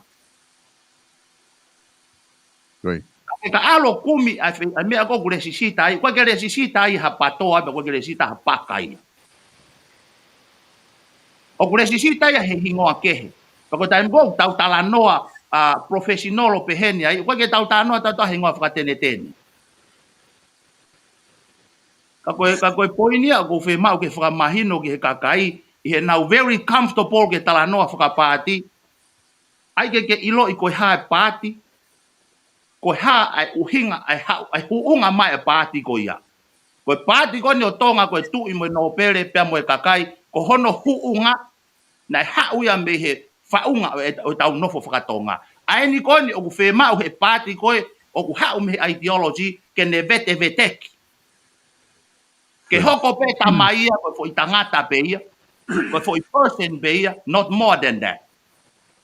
Ke hoko pe ho tau hou eikia tau toria koe fo tangata pe ia, not more than that. O ku more ai whaka apa mo toka i. Neongo e tangutu atu koe ni o urupu koe ni. Ka koe taimi ko koe o kure ai ai kau tangata koe ni, o kua whakalongolongo au o whanongo. Koe mo uia ai tonga. Neongo e ku whakakaukau o kuaha ki fo i whakakaukau ke utuku atu moha. Kore whakamore. Neo koe taimi pe o kure ai ai kau urutea koe ni, o kou mālolore wāo. Peisi i he ku mahino ai pāti o whakarere aki ai pure anga tonga tu i whakoni studone. Not from ideology. Koe ideology e Sylvester, koe foundation ia o e temokalat kakato. Te tauhanga veu ki ai, e tau ngahi tefto i mooni, me tau tefto i nofo whakatonga, ke tau alu ki he whakakaukau, foi whakakaukau. Pea e more ai beho tau identity. Malo Sylvester. Malapita talo. Na ke ki... Ia ko ki fie teke atu pe, ai ki fo i pate koen, ainu whai ki ai a hono whakamama whai he fia fini, ai Chamber of Commerce. Koi. Koe ngā fo ki, koe anga koe e maunofe Amerikani o kui ai whahinga mahino koe ni. Koe ngahi wheitu ai a tau pehe ko California. O iloa foki ai senu akin veri koe ni koe i California ai no kaua se San Francisco taloa me ai o awa koe ki LA. O iloa e koe whioko o Amerika mo whakamamani lahi. Koi. E koe ngā koe whioko koe ia koe ngahi ungou e koe ae o ku whai koe i he manafa koe a koe California. O kui ai rewa ngahi university, ai ku kau ngahi university, ai ngahi polo kalama koe ki ngoue i he ngahi muaki tumutumu. O e nau ngahi yako, mo e nau ngahi whekumi, koe ngā whuki koe ngahi whāma. Koi. Ai ku kau ai university no DVC. o Davis, ai koe he alu he marunoa ki Sacramento. O ku kauia i he otumu ataha, i he lelei taha. Ngahi mea ai unau whai ko hinga, ko ngahi u whama ko ni ngahi u ngoue ko ni. Ko whakatanoa ko ni ki he network a ai nu whai ka he whia whini. Ulama ke hao, a tau lafo mai ai network a tau tolu mei tonga, ke tau ngahi whie mau, aia ki he ngahi u mea, o ange whangatonu me university, ko hae nau ngahi whekumi ku whai ki ai. Pe tēnā honga rewa toi omi, pe moi ngahi u mea, aia ulama ke whakamari e kumala koe, me kumala koe, o maua e kumala taha o ku toi fu foha wawe ange, le rei ange, pe whaingata ke mate. Kono uhinga ia ku maha inga i networka ko eni o Chamber of Commerce. Sai. Pe taim ko tau toa toi koe ki loto whonua. O os mahino ke Amerika ko toa i kautonga. Ko Texas, ko whika auraki ia i he mea o kui ko whaama pulu. Ko Texas ko i kere lahi tahaia i Amerikani Oha State ma ke he me Alaska. Aia koe ngai u university koe i Texasi o ku kau o hona ngai u polokalama koe ki he ako ki ngai whaama pulu i he otumu ataha i he rerei taha. Koe hao koe ki he whaama puaka o tau arwai ki o Iowa o Nebraska. Aia koe ngai u whakatanoa koe ne o tau whai i he whiawhini o ku mahu inga au pito ai a hono whakotuu koe ia. A non-profit koe o Chamber of Commerce i ho tau ngahi wahenga, i ho mau ngahi wahenga. Pa te mauhanga o recommend ki ngahi wahenga ko toa. O tatawa i pepe ko hai o i whakafonga i he wahenga taktaha. Ko i ngā ko hange koe talanoa. O kui kai ko hinga nia ko tau tolu ko i ni. It's not about us. O uhi ngai nia ko tokoni mai ka kai kotoa o i whonua ke langaki a ke whangi whamiri ka mahiki ai ai whonua whakalufua. Koe pesa vesta. Sime tawa mamura kau ki hawat. Koe. Whapapalahi apita ki he kau whapofonga me ngahi whamatala maari o tau whanongo ki ai. Kako tokanga apita ki he hanga e whehu i. Ki he kau whapofonga tau ataina ne nau osi i whare area. E kau whataha mamotalo i he tuku pe mua ai kau whapofonga e ko ia he kai ki ulawe au ki ai. O koutu e o whakakau mai whehu i tokua e toki lawa pe ha mea ha ataha e hu ki whare area o kakau ki he pāti. Ko ngā ke whotu e ne ngai whotu pe a pou arewa e he kakai ko o kunau pāti. Ko whampe ke whamahino atu ai kehe o e kau tangata ko e nā moha toe kau whapofonga tau ataina ko nau hu ki whare area. Sai, ko ngai whotu lao e unau talanoa ki ai. Pe e lawa pe i kai ko e mea kehe ia. Ko e mea koko whe mau he kau whapofonga e ko e nā ke ia teki nau tolu ai fo i tuunga ko e whakafofonga whare area ma ai kakai. He koe fo i tuunga ko ia ko ma o stakatakai holo maudori Amerikano whai a maungai homuaka me maungai whekumi heni. Ke whakaawa ai ngahi matapā ki he ngahi kolo mo e ngahi whonua o ku hanga e he fo i ki ko ia o whakaawa ngofua ai ngahi matapā. Ana utalanoa ki a talo. Te kai ko ia pe. Kuo tu olahi au pito ai hau ai ngahi a ko mo e ngahi kolo mo e ngahi whonua mo e nau ngahi whenga paanga o kei hanga pe ki he kakaitonga nofo muri ni. Ko e mea u whenga kia netueka Ikale Vakai Univeesi, ko e fo i whenga tatau pe ki he langa e holo o kolo motua, pe ko e holo tataka motonga, pe ko e holo wawau tahaono. Hanga mai ki he kaupālangi, mo hono whounga whaka profesionale, o kulawa o tau hua ka nau tolu, he non-profit organization, mo e ngahi Chamber of Commerce. O mau whenga at mau tolu ki tonga ki he ngahi kolo, ke whokotu e ngahi Chamber of Commerce, ko uhinga ko ngahi uhinga ko nukamata ke o atu maari e kau puapofonga ke whanong ki a tangata tonga. Ko le whamore atu. Ka pau mo pehe he kai ke malawa he kau tangata ko ni hamea i whare area. ka ko talatu ke whanau kia e tonga kotoa pē. E malawa lahi ange e he kau whafofonga koe nā ai ngahi mea lahi te ki ai sio ha tonga ia ki ai. O ka mō ka whiri ki nau tōlu, ke nau hū ke whare area. Ko whambeu mahi noa te mawhakatala noa. Malo si Vesta. Malo pito te foki mai pe ki he tau ataina. Kau ki whehui e to moe e whehui koe ni koe o mahu inga pita whakau ko tuku mai koe Chamber of Commerce. Koe ka whehui a tu ke te ria tau ka inga ko nau whanongo. Ko osi au nai ki tonga pe ko osi ngā aue aki nai ai whaifonga ko ia kau whakafonga whare area i tonga pe ko osi pe te ki au ai fonga e ko ki tonga ko nau toksio ni hono atu e Ikale Vakai.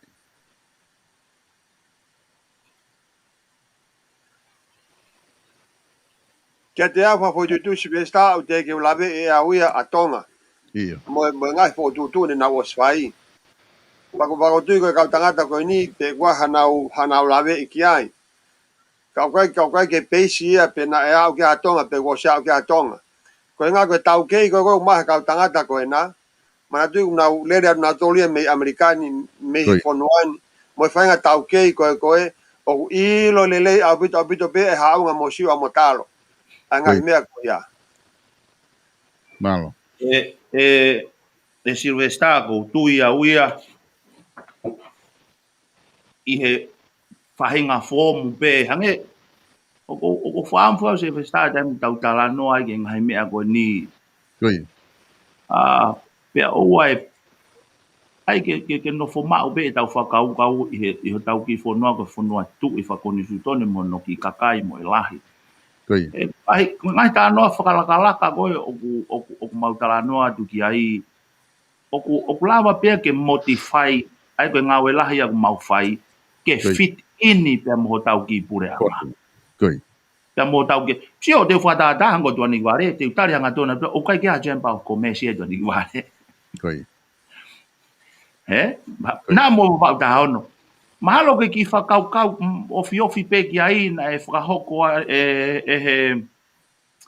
e kautaha koe ni hono whakatahataha e ngahi sektoa tai pau, ngahi private sector, Koe. ke whenga ke, aia koe, koe foi, ai koe ksua atu, o whakaofu ofa i whakaukau koe ia, i he ne ngā unu atu, ke tānaki i he koe, alatu koe, i whakaukau koe, nuk mau fotu atu, e ofi mai rewa i whakaukau e kakai. Koe. Hange na tau sio na whakatahataha i o lesisita e ngahi private sector, he koe mea whoko ni kono whakatahataha i e kau businessi, ke nau ke tau ke ngawe aki, ka hange koe ku lau, koe ngawe lahi ia, o tau whai, me koe nuku mau whakahoko, kono motivai e fo i whakakaukau me fo i mea ngā aue ko ia. Ke piti ini pia motonga, pia e work pe ia. Mona. O kai hange pehe kakai ia, te tau to o fua atu, i kai, o ma os mahi no i pe tūkunga tau ki whanua mo i kakai mo i resources mo i mea kotoa ko ia. Ko mea kono lawe ki a talo, o si whakasi isi i e foi concept ta tau pe, ke lawa whakahu atu ki tonga. And it will work. Koe. Aia koe lahe ke koe. O kou tui pe au ne o whai pe ai Chamber of Commerce i tonga. E ko tau kakai ka tō koe whukakai poto. Koe hae tūkunga koe Chamber of Commerce i tonga, koe ke u lawe e au.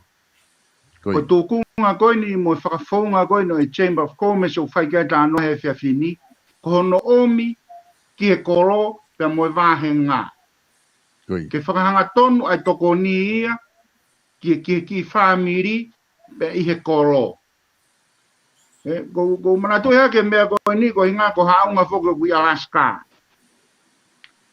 Ko uika koe ni, tau kai koe ni, i he fish burger koe ni, ai McDonald's lo. Ko fu waka pe taha, ko ne foi tau mātau e taha o i 3 miliona. Pauni 3 miliona ke lahi ange. process pe me ko toa o freezer pe whakapuha pe me ka toa ai. O tau mai boe waka ku alue ki distributor koe, distribution koe me tano. Ko hinga I whatanoa, ko hinga ko Alaska. Ko network mai koe Chamber of Commerce ki Alaska. Tai han tatau ko hinga mai kau ngawe au whiema Alaska, au koe ke lava, o whiau ai whiema o ngawe koe ki tautai Alaska, I taimi koe o winter. Koi. Ka koe ve tonu au pito tau tamai tonga tau tō koe ngahe nau poto I ngā aue mo kātakla. Ko tau tō mai koe ki tāno ke network a Chamber of Commerce ka pau e peheni. Koe me koe fute e uanoa me he one o ku mapunia he kanahe I Florida I he fu me hafe maire. Koe pau ni ka e lau miliona. O atai e hataha ku nehanga laiseni o mao ni komesa siare ke nehanga kupenga e pawhango tai afu potanga school koia koe e kanahe. Lama le rei ke hao hatau kau whangota tau tō mei tonga. Whai pe whangota I Florida, frozen pe ai, tuku mai, whakatau. Ako mea whoko mahawi ngā taha koe e kanahe e ngahi ahoni, kono ave koe a hono robe ko hono fuainge ngā, ai koe kanahe whewhine ia.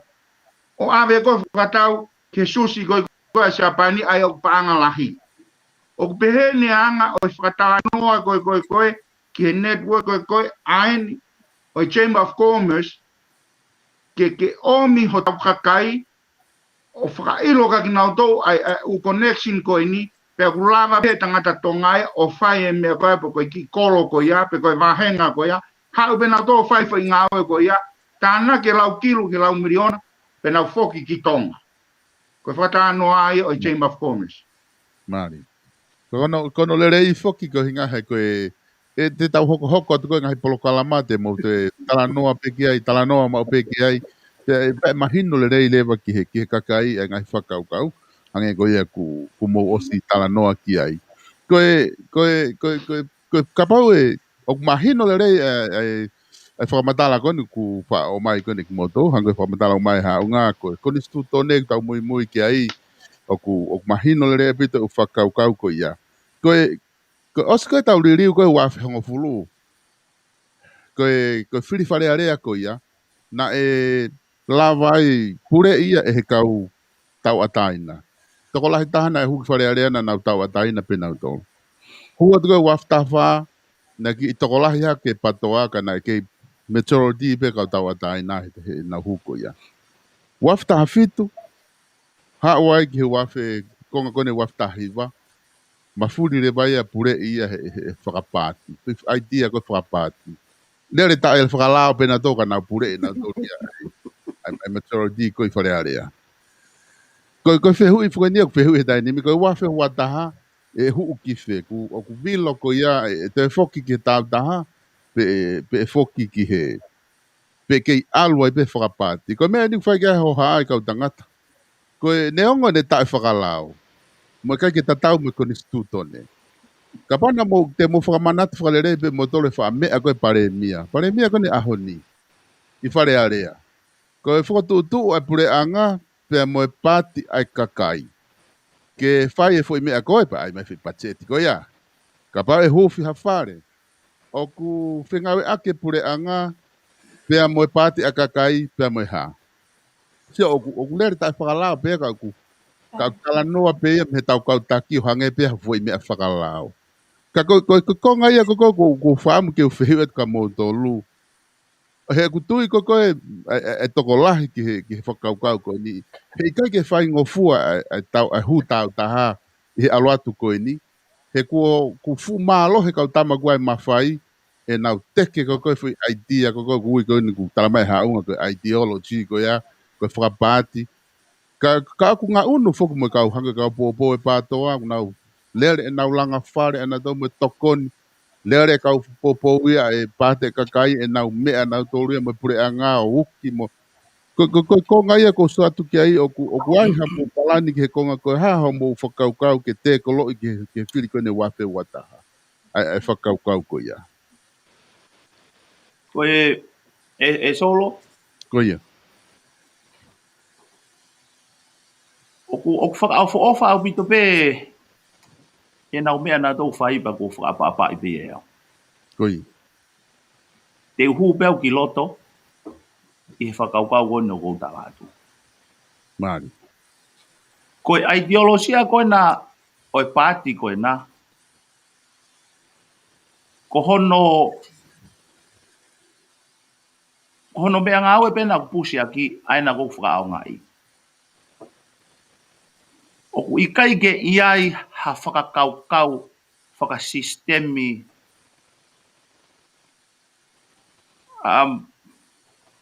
whaamau na kai kua tau tala noa, ngā pe ngahi lea ku. Hange e solo o ke tala mai koe ke tau warea i e mea ku hala ke tonu. Okay. So hange o ke whakotu mai koe whakaukau, pe o kai whakaukau ko ni, o ku kai kia ha whaunga tonu ia ke whai a ke mea o ku hala koe na. Koe mea pe o kou tala atu e au, koe ku ngau e whakapolitikare e peisi peia he konistu tone. Māri. He koe tala noa koe ki hono tuku e lao ke he tafa aki. Na e whai pe hono ki maha lo i ane afi. O ku whakatangutu ai fwoi mea ko ia he taimini. O hoko ia koe fwoi mea ko totonu. Māri. Koe uhinga, pia koe ke uhanga ia kulo tau ke uta palasia e kakai. He ku ilo i pia hoku wahenga. Pea o gai pe ku falala aku ki ai. Pea ko falala pea o he mooni o kou tuu ai. Koe konistu tone. Koi. Ai rea na whaanga o e aki. To o mai me whakauhinga koe a whorofora. Siofi e nau tala noa mo e nau rea. Ka pau kai ke nau rea whakatatau me konistu tone. Kai ke ha mama whakapolitikare ia te nau tolu. Piriote. Koe ku ngau e whakapolitikare pe ia. Pea koe ku whakamalanga koe mohono teke o e local government. Koi. E solo. That's it. Koe foi mea ia o ku kai ke ngā aue. As for right now, o ku kai ke ngā aue. Pea te uteke foi mea koe ia. Ko hinga koe kakai, he kunofu ai kakai. Koe tala noa koe ke whakapāti. Piwa politics ia, o tala noa ia ki olunga mo e kautaki mo e ha. O kai ke ufu tokanga uia ka tak whakamore pe solo ki ai. Malo. O kou tokanga nge peau ki e poini koe ki he local governments, he koe kakai ia. Teu aru peau ki wharearea, teu kei tū peau koe tau ataina. Koe ku foi aitia koe aku ke whanongo a kakai he mea koe no kou malanga ai mo mea kou tui ki ai. Malo. Pea ko ia pe. Aku mau sino ki koe no whakahoko koe, he whakapāti koe ni. O ku kai ke aha, ku kai ke wofo au he koe paanga ko hono whakaiwi a ko ia o pehe. Ka ke osi mea i pe, zave i pe e solo, Koi. ko pau ke holo. Ko filosofia i mui i he aitia ko eni o tau alu ki ai, i he whakapāti ko eni, o pāti ko eni, o ku pau pe ke holo ia. Koi. E o ku holo pe he taimini. Ka kai pe whakaamu me kore ke kakai.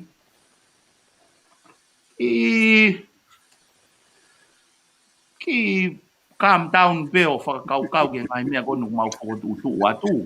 Po. Au ai fu, Malo. Nisiwa. Koi. Koe tapu pe mo e pare mia ni wha mea mai o whikau aki mo e foi konga koe ni.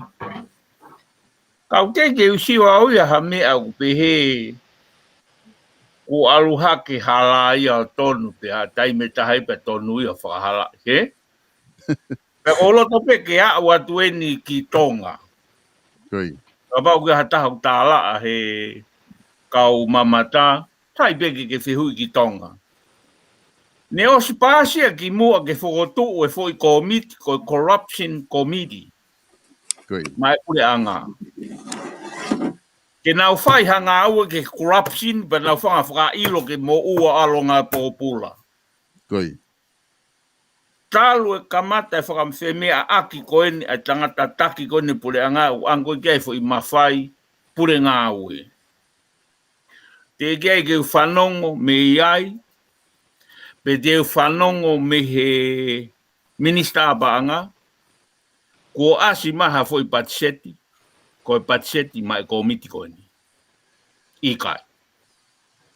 Te kia te au, o ai pehe ai pe na to rio ko nga he ko kia fo i komiti ke na hanga o siofi na mea go fai. Ko na mea au fai ko seinga ki he mafai.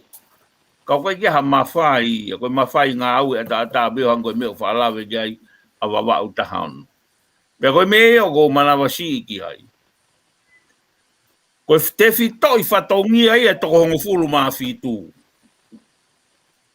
Ke na puke ko ni stu tone pe o e mau.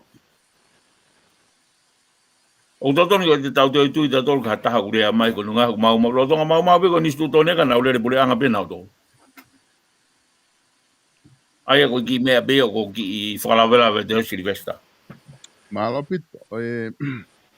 Koe whakaukau mahu inga ia. Pea ku oku kei whehu ia pe whoki he kakai he tainimi. Ai e tau komisiona tau i whaihala pe koe hame aku oku tuai ai. Ko fuoloa e lao no tari.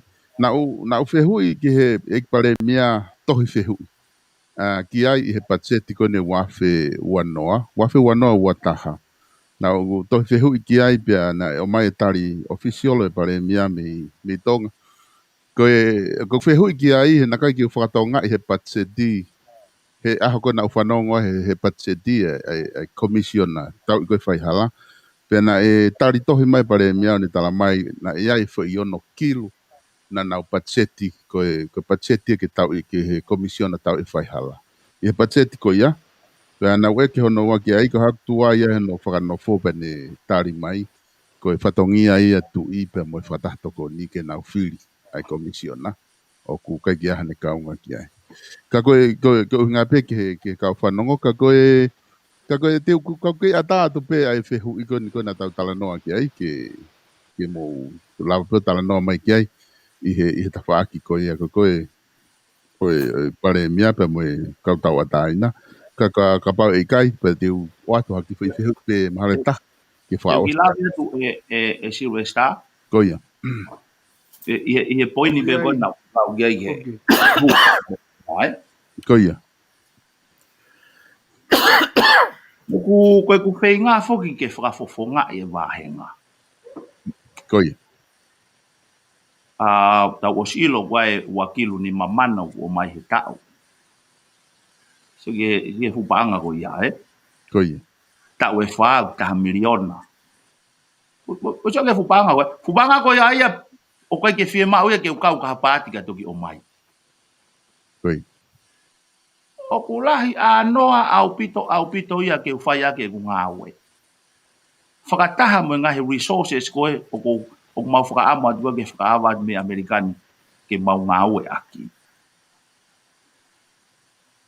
Ka pau e mahino ke he kakai koe hae pure anga pe mo whatongia o pure anga. Mahalo pe koe fui tō piki lahi ia kako teu ki whainga peke whakarika pe whakaukau koe. Teu tangutu rewa i wahenga taha ono me taha miliona he tau e wha, wakilu ni mamano he tau. Whakataha pia mo e ngahi project i teu toi kore pe ke moi, ke mia. Ko ia e? Koi. Ko ia. Teu kore mo ngahi project i ki ai. So ko ngahi mea ko ia ia, o kai keu whie mahu ia e au keu kau ka hapati. Teu lava pia langa wa wau taha ono, o te keu kau au ia ka hapati, o whakatatau me whakau kau ani ihi koeni. Mo e whangi kau tamagonu nau tohi mai koeni. Sai, o kuai rewa e pure anga. Koe konga pisinisia o e whonua. Koi. O gai mo na ngahi potu ngā ue. Koe ngahi mea koe ni koe o ku whakakau e kakai ke u kore. Silvesta. O ku ikai fie mau ia ke u kore ia e au. Koi. He kai te u kore e au ke tanu e hala wahenga taha o no. He kouhanga ia tuku hifo CEO o infrastructure. Koi. He kai te u kore e au ke langa hawafu. He kou sio lalo au he potu ngā au e ko ia. Koe uhinga ia o ku eksisi ai pure anga. Te ungata pe au he wahenga, mohono langa, mohono whakarere, ai mo uie kakai ko ia, i he fo i tawhaaki ai whonua. O ku iai ho tau pure anga, o ku whe mau ke mahino ki he kakai ai pure anga, mohonau ngahi whatongi ia. Koi. O ku kai to tonu ke walata more haku taimi, i wharearea, ke kore ke tanu ho mau hala pure anga. Ha whahinga hala pe o kui ai koe hala pure anga, nai osi save ai, pia tuku e fo i space ko ia, tala mai koe hala whakakolo me ngai. Silvesta, o kui kai ko ha masea a maua mo kau ngā api ke ai ha mahala. Koi. Tu he koni stu to neu to tonu ke totongi mai pure anga ia, ai fo i konga ko koe, ka pau koe fo i aiti ai. Ka koe hala ko toa peo au ke hala uta koe hala e nai osi, tu koe hala pure anga, o kui ai e potu ngā aue e pure anga ki ai. Mohono CEO, mohono kau ngā aue, koe hae toi fie poto ako toi alato tarangi ai, hei, mo mātanu e. Koe nau savea o to tonu ke whai ke ngahi mea o to tonu ke whakahoko. O ka pau e hanga pehe pure anga, o whai e mea o to tonu ke nau whai, te tau lere re rei pe tau tonu. Kau tau os mahino i fuki pe, ai lere koe ni, ai pusi ai whakapāti, koe whainga ke fusi a te kakai tokua koe nau whee mau vivirien. Si resta ka taku whakamore more, o kui kai koe ku whee mau viviria kakai koe tanu e hala pure anga. Koe whatongia viviria pure anga ke whai. O kai loka pati au talate ku whee mau viviri, kumi maha kume arere ke u aluai ki uta. Ko ia ka mataanga mo ngataanga o fie mau viviri i he definition goe o ai mai he pure anga. Te ke tanu o mau hala, te ke toi o mai mo haku me arere, ka pau te ukore at ke kumi maku me arere, he kuosilanga mo ku whare. So, koe hara vai tau mea o ku whai ki he kakai ai. Koe tau mea enu ku tau whai ki he kakai. O ku tau hanga o ngau he kakai ke nau vai vai. Ke nau tipeni pia mei he pure anga. O kui kai ki ha tau hanga ta tō build ha kakai mālohi, i he atamai moe iwi, kau tau hanga tau tō o whakapepe i ki nau tō pia ui ko whia mau viviri. Ka koe ku poini e Silvesta ka takipe. O si ai e pure anga. O te eki ai, o koe ke whia mau ia ke ukau au ka hapati, he koe ku taha miliona he tau e wha, o koe ku wakilu ni mamano, to iai mo whainga maari e ke tohi project ke mia, to iai mo whainga maari e ke Amerikani ke ngai resources ko alatu au mo ia, pia u whakamama rewa kakai ke whakarere local government, pia teke ia tu ai pure anga ke nau nofo mau he mea gui ko pure anga, pia whaiho nau whatongia, le rewa ngā awe me whonua. Mari apito e whamatala ku koe whakaukau mari e whakaini o ku whai koe ni. Pea ko ilo i pe au ia e kau tangata koe whainga oku aunga au pito. Koe ke o pehe ku mea ka kousio oku aunga au pito ngai whakamama koku mo whakahoko. He kohono mo oni oku ta os ila ta tole mea to tonu ko oku fie ma. Hange koe ni koe mea ku tanoa kia ia haunga. Koe hala pure anga, koe whatongia e pure anga.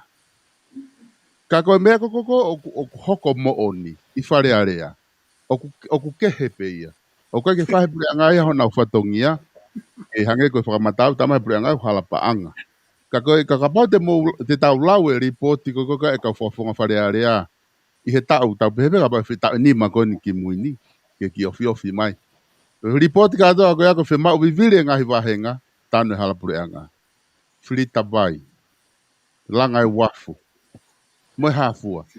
Ai whanki whea mao koni koko o tau pehat koko ko mea ia e pure anga ke whai. Wako taim koko ku tau ilo ko nau whatongia. Alu e ko ki whare area. Uri poti mai ngai wahe ngai ko nau whea mau viviria nau tolu. O mai a whai le ia tuku i whare area. Kako ngahi mea pehe ko Vakai e tuku ki ai. O ku hange o ku tatu si ai e anga ko e tau tala noa politikare. Kako toa ia he whakamama mo e tala noa ko toa peo mo whai. He ai pe taimi. Ko ahoni, ko polkalama a ko osi pe polama wika u. Tene hanga break if we icy. Breakthrough.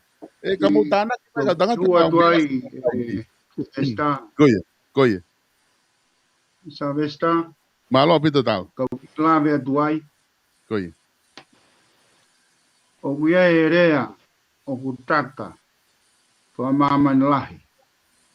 O kutoki i loi, mo i longa, o e topu vae, o e tangata whiri whare, a tangata whare area.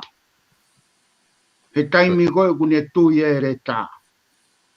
Oh, O kou whambe ke whamahino, koe ngahi u tōno nou koe ne o ku whai kia e whakatanoa. koia. Koe haha tōno nou i anga o ngahi whakakaukau. Te ulama be ke upalo mesi atu. Koe kau tangata koe ne ane nau puretaki ke nau huu ki wharea. Te nau tui ai reta, aia kai ke hanwai kakai, ka e fia e kakai. E he kai ke iai hame a pehe nia. E ai be foi mea mo on taha, mo e mea to tonu taha, mo e mea koe o tua taha. Malo. Ka pau o kui kai ke mau fou matolu i ngahi mea koe ia. Kai ka hanu hinga taha mau mai matolu o whamorek ho taimi. O whamorek ki mo taimi kakai. Koe mau haa ua a matolu aine u tau whelongo aki ai. O kui kai koe ku hawa aku ko haku loto o oku. Pe ko haku tutuni, whai tutuni a aku ki au. Koe me aia na whakahaia e pērere ake i hok tāpua ka whakapērere ake o oku. Pe uno whao tala no mhok loto o mahinoi. Koe mea ko iana palo mesi au ki ta mai hewani te u whakahoko. Ko whē taime o ne whinangaro i ke u whakahoko. Koe ahoni. Nā kuhui ka siua. Ne o stu bea siua e ke aru i te ia pē. Ka nā ku kore ki ai, mea tatau ki haunga, ke mau tuu whakataha. I hono pou i, ai pure anga tui koni stu tone whakakalai si. Mo hono pou i, a hono tataki o i whonua ke whakahoko ia whatatau, ke whahinohino a lau maari o e otua. Pako ngahi mea aini o whaigai whakatanoa. O kou kore wa more hen sa vesta. Malo. Pea mo tau ngai proklama a mui atu, kia te au. O kui kai ke ulama ke ulea a hoku ngutu tapu rea a oku, ki hanga aue, ai pure anga lolotonga, mo i kataki e he ane a fi. Malo. Ka teu talatu pe. Koe mea koe, e hoko kei, ai whonua, i hahu, a ki mautolu koe ni. E toki mamata e whonua ki he mea koe kui koe ngā aue whaitotonu, ngā aue aki, ai korea ki tataki mo whakahinohino ai lau maari o e otua. E mo e mawhao mai tō kupu e tamai he mani o toko ni, a e tau ngahi whainga mo e tau ngahi kore.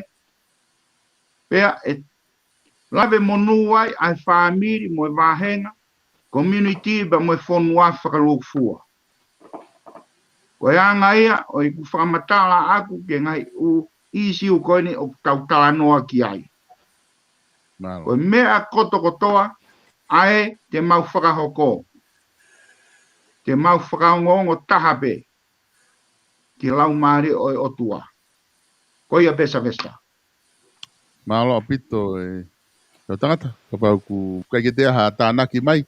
Ka tau whama opo e rewa he tainim. Ko ngai atpeo mo ngai whainga maari e ke mo whama opo mai. Ka tau toki alo e peo whaosi e pe ki a mau malanga. Koe oku malo koe befang ki fehu ia te toki tuka dia ke toki hoko te wika hau. Ka tau wha maa bobo mai tau toru ia, ka pau e tau ke no fotari e ufehu i mahalo e tau aho ia tau tole lahi e ufehu i kukoku nau ri mai. Ka ko ngā ka tau wha maa bobo pai pita tolu he ngai whakau kau konu watu. Pia mo kei mahino ke kakai e ngai ka venga konu ko tau osi tala noa kei. Ka tau kamata mai be mea siwa hau ai ka haunga. Pe tau alo i pe ka talo, pe tau toki alo le ka mau malanga. Silvesta whamaloat, ko fia lahi o tuku mai ke u kamata te whamaboboko ngā ka ki mārolo hifo i mau ki i tangata ke si i koe ni. Ea koroto ke u whamabobo ake atu ki fo i whehu i koe ni ke toki whehu i e koe Silvesta ka pa iaha whainga maari he kahau ki he eikpare mia. Malo. Kos mahino me fogia ko corruption committee o he malu yo ene afio kos mahino be ia. Malo. Ko ki fehu yo ko le to ka ko ki fehu yang ki he ek pare mia ko mau ki i tangata fogi me ha pai ta hatolu. Malo. Na oku tali mai ene afio ke fogotu o committee ko uhinga ko tali ke ne afio i o kuiai ha patset Koi. Kono uhinga ko tangata o kuiai ha malu e commit corruption ni ko bau ke ne siofi o kuiai ha patset ko vahe yang he ne kau tangata ngawe pene hangare wa whakamā popo ne committee pe toki tuku mai ku ne iloi e ai paanga ke na hanga te ke sai ko ki feu ia ko tu atpe ki toki whanga mari ha taimi e ko iloi te kau foko he tangata ko manako e pare mia ke mo polo kalama ka whamā popo again Malo. ka pau ko au i he foi tau wene ni mo ko o si he koutui ko e tola he tahe ka whakawonga ko e arena na utatau e walu ka ta manihu me walu ka ta manihu o si walu ka pau nau kei whae ri poti o peheni ko e tanu hala ko e tahai e ngahi whie mau i vire e kakai Koi. o to tonu ka pau ko au ko whai whakamatala ko Silvesta o to tonu ke uto e foki ke a ko i au pe ko ilo i e me au whai Koi. ko e fo i whakamatala whakatawen te whai o ku iloi he o ku kai ngā haapai taha tolu ne o kai kia hala ia i lulunga ko e hala ia o ku he kaua ia ko i pangai o ku iloi e he o ku wahenga ai vai anga i pure anga no whakahoko no ngahi whatongia koula hange ko e tanu ngahi hala ai hangahi wafu ke tau ki ai pia seifi ki he kakai e nau hopo mo e nau heka ki he waka. Pia ai mo e ngahi whare mahaki hono langa mo no whakalahi. He kono hinga ko mo ngā ue o to tonu ke whai. Ko hinga mea pia he kakai ko e whie mau viwiri. He o ku kowe tau whakahoko ngā ue. Pea ko tau mua akia e he ngahi kulupu ke nau whakalere o pehe ko i fie mau viviri ai kakai kai hiri ko ia tapu pe mo ki mo tolu pole anga peki pe ko pole anga peha apati ko e fo i to no ai fua fatongia ai kau mawhai pole ngā ue ki ono toko ngā e ngā ue e pole ngā he ko nau tifto i ngā ue ia ko e tanu ngai hala pole anga whare maha ki wafu mo ngahi ala me ape ko ji whakamabo po pe Silvesta ko o atu pe e kau ia he ku he kai ke report iau ko whie mau viviri e kakai te report iau o whakaha mai e hoku wāhenga o ku i kai ke lelei ho mo fua whatongia ho no tanu ngai hala he ko mo tifto i whatongia Whatongia ai. Malo apito o whatu tonu anga pi whakarea koe. Mai malo pito siwa. Haunga. Ia o whamalo atu se vesta whainga mare ko mai ke u si rea ai ko wahenga. Wamau taha ono o ku koe mea koe na muto ki whanongo ki ai koe politiki. Pea koe ngā ue koe o ko whai e awia. Ke build bebe hono langa e loko kawamena tau. Ko tau kolo me wahenga. Koe mea ia o ko palomesi au ke nofo ai ku ngā ue. Koe tala noa whakapāti ia aina mautoki o si lave ki ai o koe kai ke toi o sia ka kou palomesi au e wawau ta ono. Pau te tau focus pe ki tau tolu hono langa ho tau ngahi kolo. Langa ngahi ofisi o e ofisa kolo. Pea whakamau pea whakatafe ki ai a iwi o tau kakai muri. Te tau tu maari pe tau tolu mo tau whie maari ai. Ko tau os whakamo o ni ia ki tau tolu i he tuna meni a ka pulu koni o ku hoko. A iwi maalohi ko koe ku mau e ki tau tolu kakai tae kau ai pure anga. Pea o kos mahino ki a te au ia o ku lawa he pure anga o ngā aue aki a e whounga ki hono puke o e paanga whakaiwia o e ngahi ngā aue. Ko uhinga ke redirect ai tokanga ai kakai me nau ngahi whia mau ke whakawhalala ka nau tolu. Ke whakatatau pe ai taimi pe mo e ngā aue whakahoko mo e nau asenita nau tolu. Ko os mahino ia ka te au.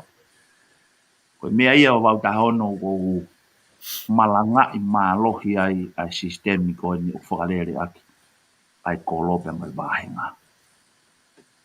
Pe pe tuku pe pure anga ke whai e nau ngahi ngā aue ko kouto tonu ke nau whakahoko nau ngahi potu ngā aue.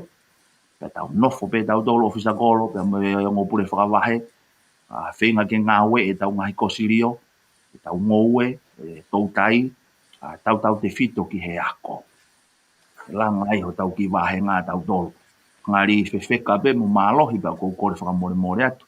A tala noa whakapolitiki koe na lau ke mautok whakahoko. Kia te au ia, koe mea pe o kou toka ngau ki ai. O kou malawa pe au ia, hawhainga ta whaaki pe. Pa te tau tala noa politiki. Ako kai ke ufu mamafa au ki ai. He kono inga koe tau pe wha o kou kore ke mou whiri ai au e whare ai. Koe whiri o kua pe. Koe tau tō ki he whakawhekiki whakapolitikare. Pea ose tau e wha koe ako ke ha mea e lawa. Pe koe tau tō ki hono langa o e kolo me wahenga. Mo e ako e tau whanau. Pea ose fo i tau e wha. I he ku teke e whai ki educationi. Pea mo e local government. Te tau sio tau toria ke fu whaka laka lahi. Pea te mou ofo mo oho ware. Ta e kau atu ai pure anga ai. He totonu kono totonu ia ke pehe. Ka kou whakamalo lahi atu, kou ofa lahi atu. Kia mou tolu ai kainga, wau taha ono ke mai kolo ko toa pe. O kua tfoke ai ku pōpua ki ofa. Pea mo e fie kau ngā mamahi. Ki si family e hou e ki ho mau kolo. Pe pare whau. Pea mo e family ko toa, pea mo e kainga e funga matoto. E ngā kone si hiki atu pea me he mo wini. Aku wate ku pōpua ki ofa ki whare ko toa au pare whau. Pea mo e kainga ko toa peo e funga matoto. Ko hinga utau o ngo i ko toa pe ai more koin. O hoko ki ho tau kolo. Aku ia i ngahi lelei o kua ngō e hoko ki ho tau kolo i he tauni o hoko atu. Silvestar malo au pito e mau whainga maari e malo. Malo pito haunga, e talo. Oi mai ka ingatanga. Nā ku oho wāre au pito i he ku mau ai mahino ko e ni di hono whaka auha koia a sotoma mo ko mola. Nā ku pehe e au ko taha o te fito i uhinga viviri taha. Ko hinga ko whaianga hala ai ana to whanga ki a sotoma mo ko mola. Kana toki mahino ka te au ki muiangi. Tā koe holafa anga o sotoma mo ko mola ai mea koe ni koe hiki sia. O ko whaamu bēke whakaha i he whiawhini e te kumoutou. Koe kau tangata koe ni, more ke mamao, pe hala paka lerei. Ke iai ha hiki sia, o ka pau te mou omiho mou whalala. Ke te kumautolu ke mau whakafufunga, aho tau ngahi wāhenga aia o ku mau whiri bea me iai. Koe ngahe e whai e mea kotoa, e kumautolu koe ni, o whakatatau ia. Ke tataki, ka moi whakahino hino, ai lau maari o e otua. Whakatawange ke o atu ai pōpuaki, tā monu, ke ngahi whae kotoa pē, ai au ko amana ki atu ke hoko atu ki ai, e ngai aho ka hoko mai, ai aho ko ia o tau ngahi whae. Ka vesta, ka malo atu whenga maari o e whiawhini, ke heke kau tangata koe ni ku tau kau whatah, i hono tā noai, ai ngahi ka venga mahuinga o e aho ni, o whaatu, wewrewa malanga, kau tataua. Alo, Mamlang. Hoi pe moe kāinga tonga mau whamalo atu apito i he whainga maari o tau kau whakatahai i he tau proklama netueka Ikale Vakai Univeesi. Tak mau fia apito ke whamalo ki a Silvesta tonga pe moe people media i he whainga maari ke whakahoko atu a ho mau leo i he ngalu ea. Ko mou me amai ho eki pe aku whanongo mai ai tonga ko tuku kote. Ki he ngahi fuakawa o ku whai e he kautangatani ki hona au o tua. Pea whakafo atu i he whakatalanoa ke mō wongona. Ko e whatahai aku ne hanga o whakamálohia e kautangatani. Kono whakamama ki nau tolu o whai he lau maria mānu ni. Ko e mea fua ia te mō whakamau i aki ai kautangatani. I he osho mō whiri ki nau tolu ke nau whafofonga e wāhenga. Ko mō eke ke te nau tolu. Pe koe whē ngai fuakawa. Nā nau whai ke te mō tolu. Te kia ke nau hu ke whare area. Ko kou whie whamone atu ka te mō tolu. Koe ngahi mea kotoa o ku nau rea atu ki ai. Koe ngahi mea o ku mautangi aki ke heo toa he aha pia moe pō. Ke whai aki hono tokonia ho tau whonua. Te a kou kore atu ki he tonga kotoa pē. Ke tau hanga ki ai. Tau hanga pē ki heo toa he kua ana ai ikuna. O kua ana ai katoa. Koe o tua ia o e taha. Koe o tua ia o e ofa. Koe o tua ia na ne whei lau rau hono alo ko uhiko tau tolu. Te i he lau maari e ko ia te tau mauai ha kau whafofonga wharearea. Ke nau whei lau ki nau tolu mo nau taimi. Koe uhiko e kakai e whonua. Te tau mauai ha pare mia. O kune whei lau a hono taimi ba mo ui, mo iwi, mo poto kotoa pē. Koe ngā ke whakahoko aki e heo tua hono langa ho tau whonua ko tonga. O kumaka tū ngai e mau kalo. Ki he e tau whengao e aki wa aofi pa mo e pureanga whakakomi news ko siaina. O kumau whaamu ke hoko a tonga ko e Konua tau ataina pure anga tui konistu tone whakakalaisi. Pea ke tu utai ma o pe, pea toka ringo ringo ai merino pea mo fie fia I kakai o tonga. Pea ako ne kina kina o tolo hange ko ngai whakamalanga ko mongona me kau whafofonga pare area. Ako ne kina kina o tolo ko ngai ke whakalakalaka ai whonua ko tonga. Ko o tua a ne a fi ko o tua tatau pea e ao ni pa ko o tua I pea e tu tatau ai pea o tangata.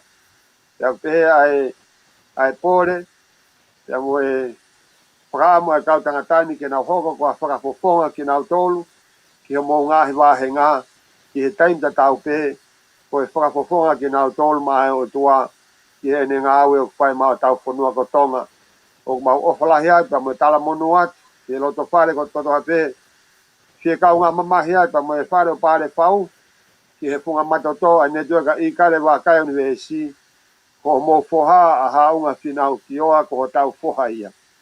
Te o mau ongo te tau pē, pe mo o mau ha unga e mau ofa ke ka inga. Ne beu tau fie fia ai. O ave pē, a pāre whau o whata tau ke palani e wha mo ui. He koi e matapāde tau whokia ke tau whitaulak mo tau tamai ko tau mate. Ka tau toe tu I he polo polo na e whai e kalaisi. Koi au ofalahi atu ai kau whapoponga whare aleani ke te motolu. Hapai, ka tolu ke a siua tau whakau maa. Tonga tau fitu kia talo mahu inga pe befo kia aunga finau ki oa ki wa wau tahaono. Mo si kau whapufonga o keke mau kau whakatahati he proklama e pōni. O e ta awhani mei tōru ki tonga tau puraki. Ka mahu ka British unga ki wa wau tahawha.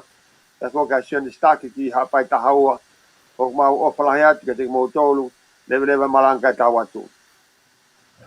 Malo pito koe ngata ia mo polokalama pe mo Ikale Vakai ki e fini.